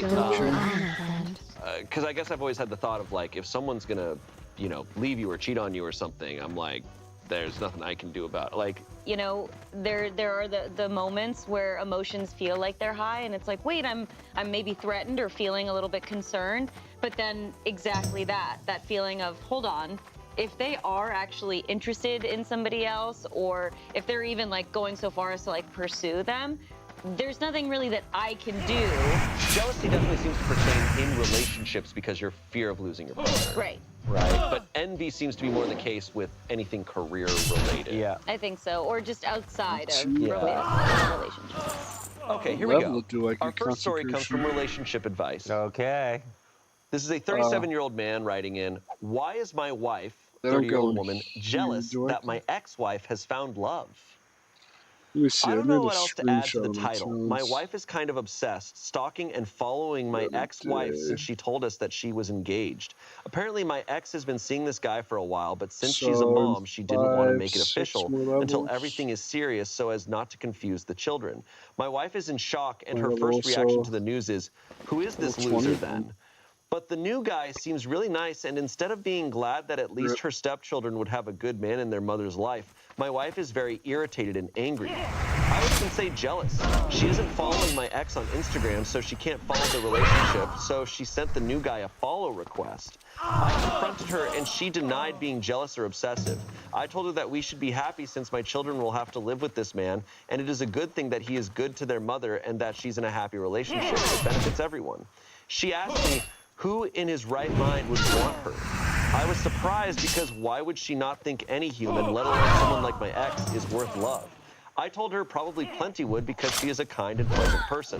All hell broke loose, and she started calling my ex names. Can anyone help me out here? Oops. This is interesting. Yeah.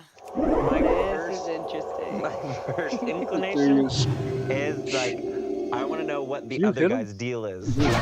Should Like, I face the wrong way or something? okay, let me explain this. If he's hotter or more successful, I'd be like, she went up. She upgraded. And I'm stuck with the schlub that's my husband? No. That's my inclination. Sure, Just because sure. it's in jealousy, so I'm like looking at a lens through jealousy. She's like, and maybe she knows stories about her hurting the husband, so she just wants to leave him. Sure. Yeah. It could be that almost like a sort of like protectiveness in a way, or anger off of whatever happened between their relationship.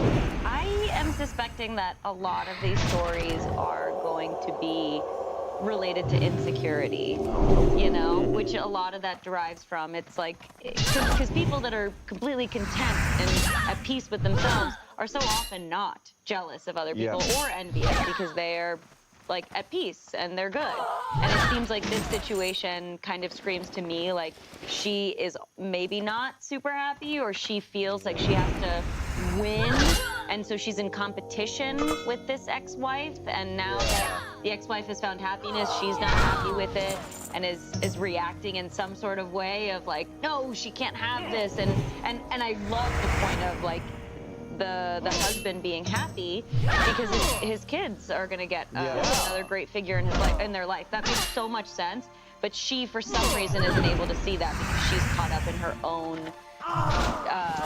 tiff with this ex-wife. Who, again, there's definitely a lot of context missing. Yeah, it's interesting because, like, you know, I hear about people being jealous of their ex or like caring about their ex's life, but it's interesting that she is obsessed with her partner's ex.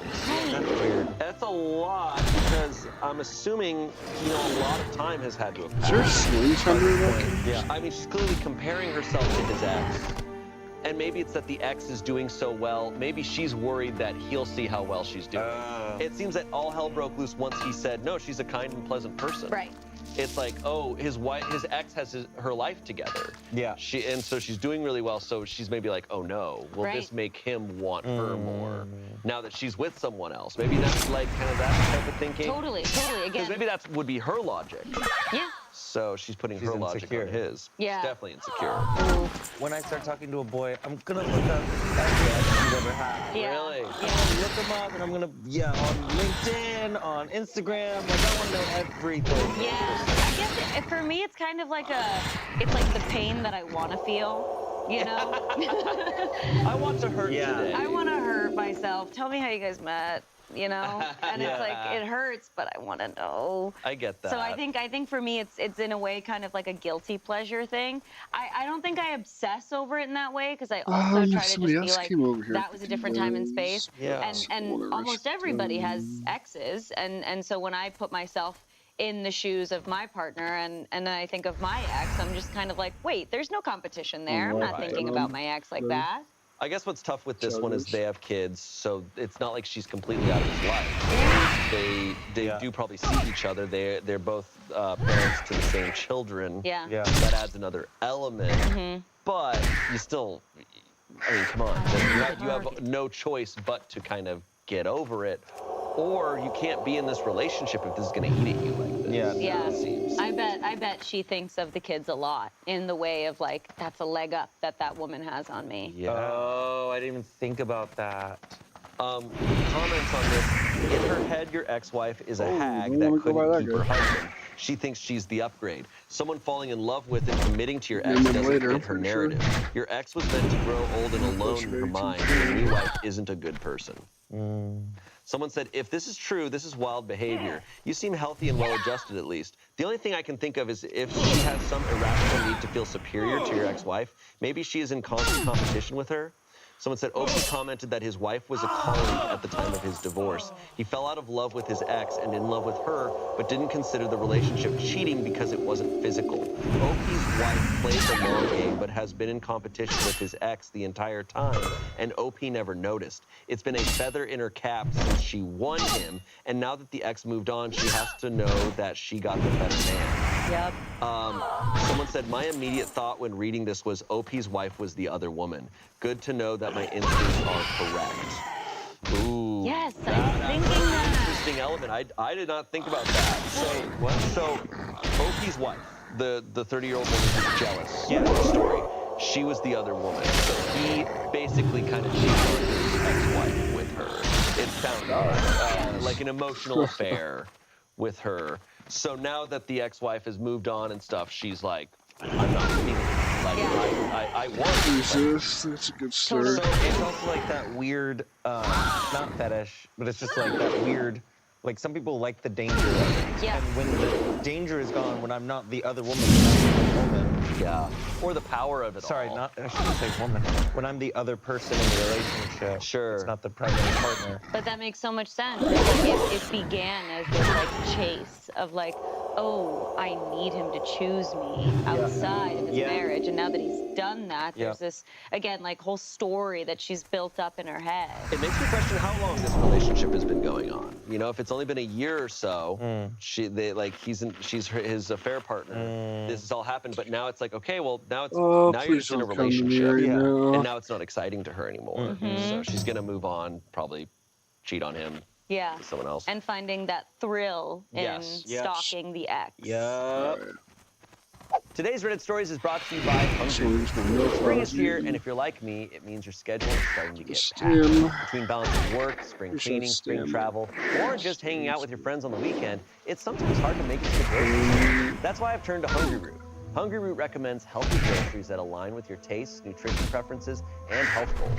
From gluten-free and dairy-free to high-protein, anti-inflammatory, gut-friendly, and more. Some of my favorite items from my box this month were the Barnana Organic Dark Chocolate Banana Bites and the new Primal Buffalo Chicken Jerky Stick. When I opened the box, I saw that chicken jerky stick, and I went into that immediately. Then I had those banana bites all week, and I love eating a snack that I know is just like fruit. I'm like, this is healthy for me, and it's delicious. It's just awesome. I love Hungry Root. Take advantage of this exclusive offer. For a limited time, get 40% off your first box, plus get a free item in every box for life. Go to hungryroot.com/pitreddit and use code PITREDDIT. That's hungryroot.com/pitreddit, code PITREDDIT. Get 40% off your first box with a free item of your choice. hungryroot.com/pitreddit, code PITREDDIT. Back to the show. Okay, our next story. This comes from True Off My Chest. I was once again left out of my daughter's birthday pictures, and I'm done talking to my husband about it. Oh. Oh, no. This is sad. Pretty much as the title says, my daughter turned 5 in the middle of last week, but yesterday we had her birthday party. We had it at the local trampoline park since that's her favorite place right now. Because of my husband's work schedule, I did the majority of the planning. He did contribute financially, but I planned the theme, made the party reservation, ordered the cake, made the party favors, etc. My daughter is a huge daddy's girl, and thus he is the favorite parent. She's only 5, so I don't hold it against her by any means, but it still definitely hurts. For health reasons, I can't jump with my daughter, but my husband was. They both had a great time, and so did the other kids that were there. But just like previous years, I'm the one behind the camera. I take all the pictures every year, and I'm not in any of them. I spoke to my husband about my feelings before, but all I get are empty promises of how he will do better. Last year, we rented a room at the local conference center for her party, and I asked my grandmother to take pictures of me and my husband holding our child while we sang happy birthday and cut the cake.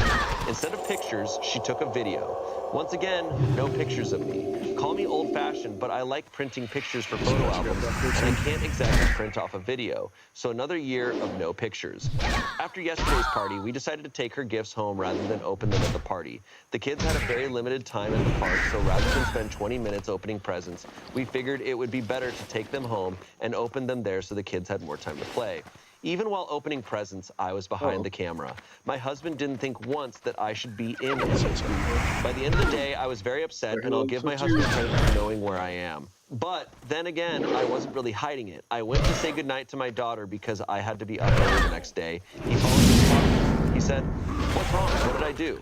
I just looked at him and said, "It's what you didn't do for the 3rd year in a row." I went to the bedroom and he didn't follow me. I'm just done. I'm so sick of his empty promises of doing better. Besides little things like this, he's a good husband and an amazing father, but it genuinely feels like there are times when he doesn't think about me at all. And if anyone thinks, well, why don't you just ask him to take pictures? I shouldn't have to. I'd like to think that my husband would want pictures of me and our child together. The last picture I remember him taking of me and our daughter was in a restaurant on my 29th birthday, and I asked him to take it. I'm so tired of this. At any time, I could get sick or be in an accident and die, and the only pictures my daughter will have of me will be selfies I've taken. None of me on her birthdays or even holidays. Because of our crazy schedules, I won't see my husband again until next Sunday, unless he stays up all night to see me in the AM, which he sometimes does. Part of me wants to text him and lay it all out again, but the majority of my thoughts is to just give up on it. I told my husband it's the 3rd year in a row, but it's probably been more than that. I don't recall seeing any pictures of me and her on her birthday or me even being in the background. I'm just so hurt and tired of it. Thanks for reading. I'm like, Okay. pull yourself together. What? Yeah. I think I've got it.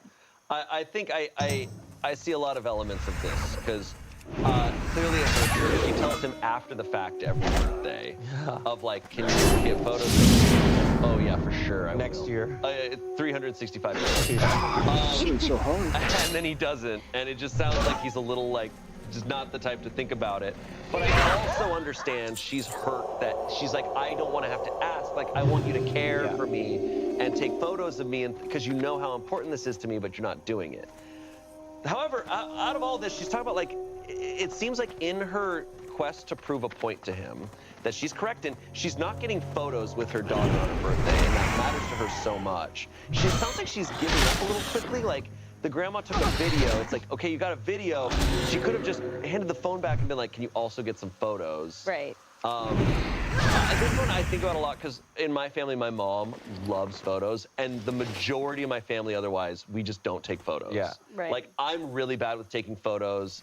My brothers are too. Like, we just don't think about it. But my mom is just like, okay, we're getting a photo. First thing we're doing when we all get together on Sunday, we're getting a photo. Yeah. It's like, all right, okay, we'll get a photo. Yeah. Like, all right, we're doing it. Like, it matters to her, and like, we know that, so we're gonna do that. And, Yeah.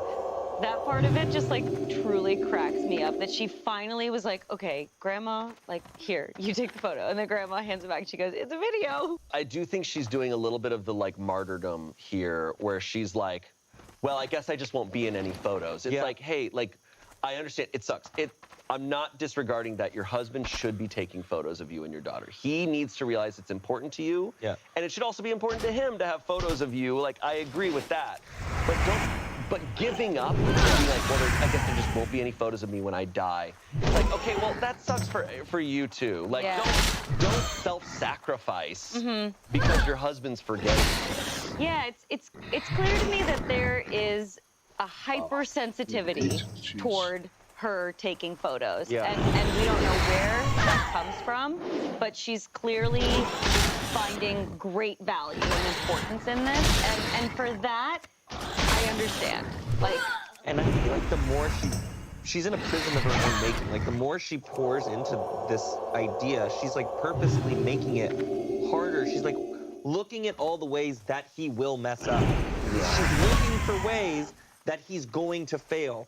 Well, if you start filtering the world in how is this going to happen, it ends up happening the way you want it to happen. If I'm looking for all the ways, how is he really doing well? How is he being a really good husband? If she filters through that, she's gonna start seeing all the ways that he's coming through for her and thinking about her. And it feels like she even like wrote some of that, right? Like She did. she talked about him like staying up all night to see her, like he sometimes does. I'm like, that's incredible. There's stories where it's like, I can tell your husband or the wife is doing a bunch of disrespect across the board, and here's an instance where it's the tipping point. This doesn't read like that. This reads like they are in a marriage that they don't want to get out of. It's this one thing that she is just so mad about. 100%. Because otherwise, she's not saying he sucks all the time. She's like, this one thing I want him to do, and he's not doing it.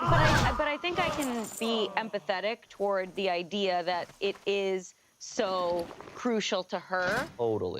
Like it kind of it seems silly to be like, you know, I want him to just want photos of us. Like, you know, you can't really control people like that, and you can't be like, well, why don't you want that? But what you can do is communicate and say, this is really important to me, and it is important that he learns that, as you were saying. Yeah, I think how she's going about this is like not the right way. No. Totally. You know, it's like, okay, get the photos. You want these photos, get them. If you have to do it yourself, you have to do it yourself. And then after the fact, though, tell him, be like, it really hurts me when you don't, like, take photos. Like, communicate that. I just feel like she's not being vigilant enough about getting the photos in the first place. Right. Just tell him, I know. Frank, And it's, can you come take a photo of me and our daughter? Yeah. And unfortunately, That's the way this is written, the way she's, like, talking about this, it makes me wonder how she's communicating this to him. Is it communicating? And I mean, you do have to be very straightforward with people. Yeah. And depending on the person. But you have to go and go, hey, it would mean so much to me if you take photos with me without me asking. It hurts me when you don't take photos because it makes me feel invisible and makes me feel like you're thinking about me. Instead of, it could be like delivered as in, wow, it really sucks. I guess I don't have any photos of myself this year. Right. Again. Rooted in that sort of And it's like like, bitterness and resentment of not having the photos. Because some people just do not pick up on things. Because she might say that and goes, oh, that sucks. Yeah. I'll make sure next year I get some photos. And it's a quick Next year rolls passing around. thought. He's just at the trampoline place, not thinking. Right. He's jumping on trampolines. Like, I think this is also like, it brings up like love languages and stuff. And clearly, like, I think acts of service matter to her. And they may not matter, they may not be something he thinks about with him. My love language is photos. I want photos. I did the test. My love language is selfies. No, not the selfies. Those aren't enough. She has those. But, you know, he's staying up all night. She says he stays up all night sometimes to see me. Yeah. And it's like, so quality time might matter to him. And like I said, she's not writing this like, I hate my husband, he sucks. Yeah. It's this one thing. Yeah. Comments on this, your feelings are valid, but you kind of cut off your nose to spite your face here. You should have insisted on some photos. Sure, you should not have to ask, but the end result is no photos, and you can't take that back. Someone else said, yeah, it truly sucks to have to outright ask your partner to do something that you are already doing for them. But I've discussed this with my therapist before, and for things like this, sometimes the only way to actually get what you want is to be direct. If it was me, I'd stop my SO during the party, answer my phone, and directly tell him to take some photos of me and my child, Jim. I totally get OP's frustration, but it's better she be direct and ask than miss out on any more photos with her child because her husband doesn't take the initiative. Someone else said, this absolutely sucks and your husband needs to be better. I will suggest taking screenshots from the video of you and your daughter and printing them out. A lot of times videos actually look better photo-wise. I hope your husband starts respecting you more. OP said, thank you. I'll try to do that later. Hopefully the quality is good enough for me to get a couple of pictures. I don't know about this. I don't quality know being the video better. the video picture. I think Grandma got on there and commented. We don't know what Grandma's like, I think it'll work. It was in 0.5 too. There's the element too of like the possible jealousy of like the daughter really seemed to be a daddy's girl and like liking to spend time with the dad. I forgot about the theme of I just feel like I understand. I forgot about the theme too. I forgot it was jealousy, so you're absolutely right. Good one, Shane. Hey, that's there's why you're also in that probably seat. jealousy there. Yeah. But I mean, what she's also is jealous of just there's all these photos. I'm not in the photos, but I understand what she wants, and I've done it before, where it's like, yeah, you screw yourself over in the hopes that it's like, well, they're gonna learn their lesson eventually. They're gonna go, oh man, we don't have any photos of you. And be like, yeah, because you never took them. Right. And now you learned your lesson. It's like, cool, well, you're not in any photos in the process of this, too, so. Yes. It's like you think you're gonna have this huge impact because of your feelings. It's like when you're mad at someone and you just like kind of shut down, you're like, you don't actually deserve my personality anymore. And it's like, you're just doing that to yourself, and now you're just upset, and everyone else is kind of like, what's going on with you? Right. Yeah. Update. Before I dive into the update, there are some comments that were made that I want to address. Many pointed out that my husband is probably just someone who wants to live in the moment, and I 100% agree. The biggest reason I was hurt was because of how many times I've spoken to him about my feelings and his constant promises to do better. However, like many said, he probably just doesn't think about it at the time. I don't think he does it on purpose or doesn't do it out of spite. He's probably having too much fun with our daughter and forgets, and I shouldn't have let it get to me too much. I still think I shouldn't have to ask, but we clearly have different views when it comes to special occasions. He wants to live in the moment, and I want to preserve the moments. With that said, please know that I don't constantly have a camera in my hand. I just use my phone to snap pictures every so often. I put the phone down so I can enjoy my daughter's parties and family gatherings too. I just wanted him to do the same for me on occasion. Many have said to just take selfies of me and her, and I do. Take a lot of them. I would just like pictures others have taken as well, or even just pictures of me there where I'm not necessarily posing. Just pictures of me playing with her or hanging out at the party with family and friends. Many suggested hiring a photographer. That's what I was about to say. I was like, why don't we just hire him? But that's not something we can really afford, but hopefully with our talk, we won't even need to consider it. Anyway, on to the update. My husband and I spoke last night. When I don't have work the next day, I stay up late so I can spend some time with him, and I wanted us to finally talk. When he came home, we sat down. He says he still didn't fully understand what he did wrong, and I told him again how I wasn't in any pictures and how I have talked to him about this many times. I did say that I understand he was someone who lives more in the moment, but I just wanted to have proof that I was there too. That I was present at her parties and for her to have memories of me there. Our daughter is only 5 and she won't remember her parties or holidays from when she was younger. As she gets older, I know she will know I was there, but I also want her to see me in her younger years as she grows up. There were some tears and we apologized to each other. He promised again to do better, but I'm not gonna lie, I'll believe it when I see it, as he said that before, LOL. And I promise to be more understanding of his values. Going forward, I'll ask family and friends to help take pictures so there are also more photos to save and not just mine. And yes, as many said, there will be times where I just flat out ask him to take pictures. Thank you again to everyone who commented on my last post. I appreciate the support and also the comments that made some great points about how each of us have different perspectives and I need to be more understanding of his values and not just mine. Wonderful. I think that's great. That was perfect. I truly, I think she is valid in what she's feeling, and I just think that it's different priorities. I'm so glad that they had that conversation. That sounds like a really difficult and productive moment for them. Yeah, they talked. And I will say about the hiring a photographer, like just hand the phone to. Can you help me for 2 minutes? Can you take a couple candid photos? We tried that, and Grandma didn't. No. Why are you giving it to Grandma? Don't give it to Grandma. She's like, I got it. I don't know what you're. If you need photos taken, do not hand it to an old person. Ever. What are you doing? No, literally, because then they don't get the video. You're truly better off handing it to a 5-year-old. Like, hand it to anyone but the old lady. Right. Yeah. Oh my God. Crazy. Even though you could also get some really funny photos and content out of that. There's plenty of selfies. But if you want of some Grandma. genuinely good photos, hand it to a younger person. Yeah. Or the timer feature. Anybody? Boom. But she didn't want selfies. She wanted candid. No. Timers aren't selfies, Shane. Let me teach you right here. You got to like set it up, and you do like the 3 seconds or the 10 seconds. I know, but it's still a posed picture. She wants people taking photos of her while she's unaware. Oh. That's what candid is. Oh, that's what she wants. She said that in there. Like I don't want just posed. I want some. I see. She wants it happening while like she's not naturally. asking. Gotcha. And I get that because those are like genuine moments. Candids are so now. good. Great. I definitely feel bad because Courtney is someone who takes tons of like candid photos. She's very good about it. And I'm horrible about it. I don't think about pulling out my phone to take photos. Mm-hmm. And I feel really bad about it. So sometimes when I do, I'm like, oh, like I feel bad she doesn't have as many. It's like she takes tons of like candid photos of me. I feel like the majority of photos of me are on Courtney's phone. Right. Because I don't even take photos of myself ever. Today's Nerd Stories is also brought to you by You got hit Audible. hard. If you're craving your next action-packed adventure, Audible delivers thrills of every kind on your command. From electrifying suspense and daring quests to spine-tingling horror and romance in far-off realms, Audible has something for everyone. Additionally, Audible offers not only thousands of titles to choose from, but also podcasts and exclusive Audible originals. And what I love about Audible is that the app makes it easy to listen anytime, anywhere. You can listen in the car, while doing chores, during your workouts, you name it. I've listened to so many audiobooks on Audible. Some of my favorites are Filter World by Kyle Chayka that I just recently finished. And my overall favorite is I'm Glad My Mom Died by Jeanette McCurdy, which was really cool to listen to because it's narrated by Jeanette herself. Start your adventure today. Audible members can keep one title a month to keep from the entire catalog.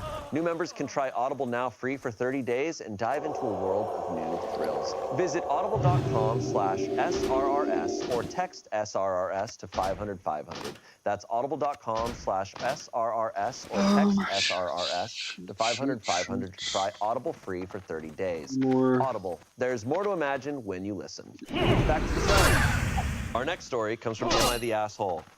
Am I the asshole for calling my sister a jealous hag because she got judgy over my husband making me an Easter basket?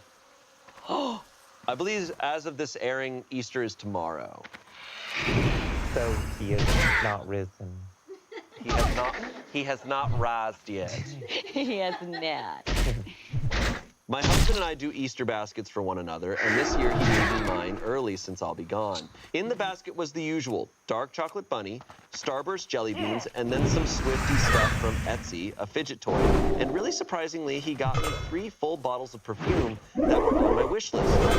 Cutie. 100 Silent Waves, Bianco Latte, and Oriana. I was shocked because that's a big spend. I was over the moon and took a pic and posted it to my Insta story. The next day, my sister came over. I left my basket on the table and she poked through it and took some jelly beans and then made a comment asking me if my husband had stepped out on me or something and was trying to make it up to me. I was like, no, of course not. Why would she say that? She asked why he'd go all out like this then, and how it must be nice to have all this extra money to spend when everyone around us is struggling.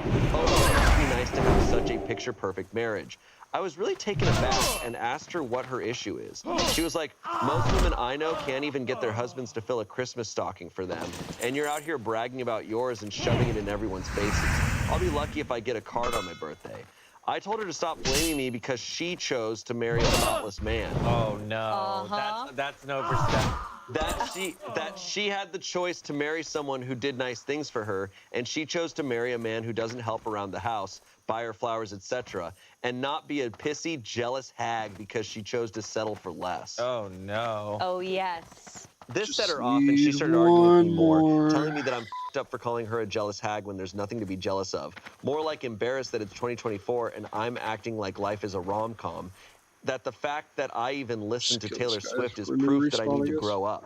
I told her to just get out and doubled down on her being a pissy, jealous hag. Now that I'm on the other side of the country for work, I feel like maybe I was over the top in calling her a jealous hag. You're just jealous is the most brilliant comeback in the world, and I used it on my own sister. She also typically texts me throughout her day, and she hasn't sent me anything since then, which means she's definitely still pissed. Am I the asshole? No, she's a jealous hag.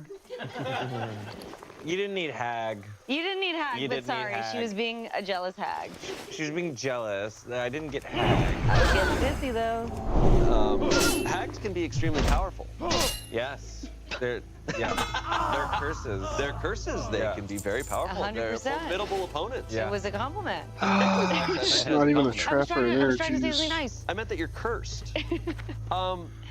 That's such a wild statement. Like to see like a really kind gift and be like, so did he like cheat on you? Yeah. And then, What? Like, Right, Damn, right. bro. And also, what if life was a rom-com? Right. And we sorry, go. was life a rom-com and now it's not because it's 2024? What is that? Yeah.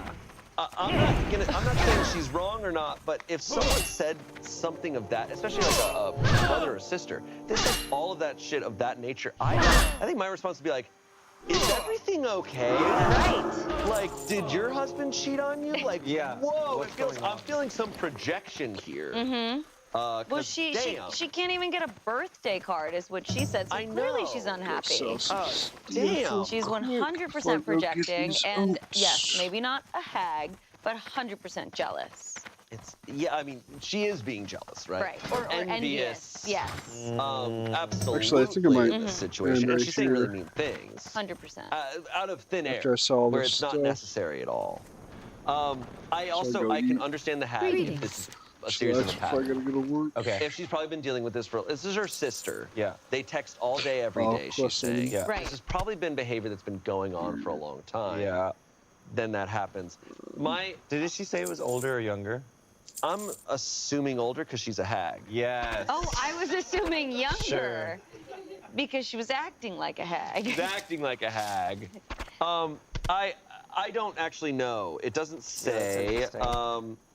But just with the power dynamic, I guess it goes either way too. I guess my thought always is with siblings, especially sisters. Is I'm like, okay, it doesn't matter necessarily to me if you're an asshole or not. It's just like, what do you want to happen? Because by calling your sister a hag, it can't just end there. You got if this is someone if you're planning on cutting her out of your life, you can say whatever you want to her.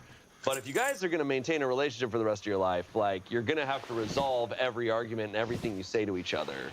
So, like, are you trying to make the situation more intense, or are you trying to, Yeah. That's why I'm not saying she's wrong for calling her a hag, as much as I'm like, what am I at? do you want your sister to not again? be this way to you? No more bags. So, call her out on that behavior. Yeah. Calling her out on her behavior is totally warranted.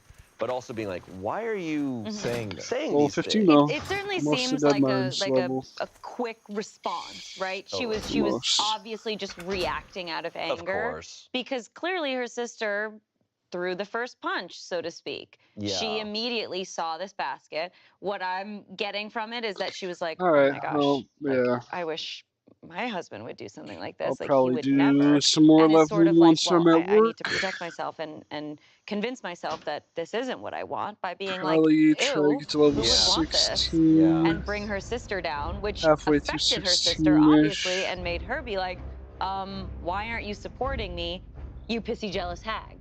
And jumped in there and kind of attacked her like that. And clearly, it seems like she's not a bad person. She's like feeling regret for saying that stuff. She's guilty. Dungeon. Of course. But It's she gonna be was interesting. being jealous, and I think she But did anyways, deserve to be called out. till next on that time. front. Absolutely. Definitely. Absolutely. I do think in these situations, stream when abs, someone's alright. acting irrationally,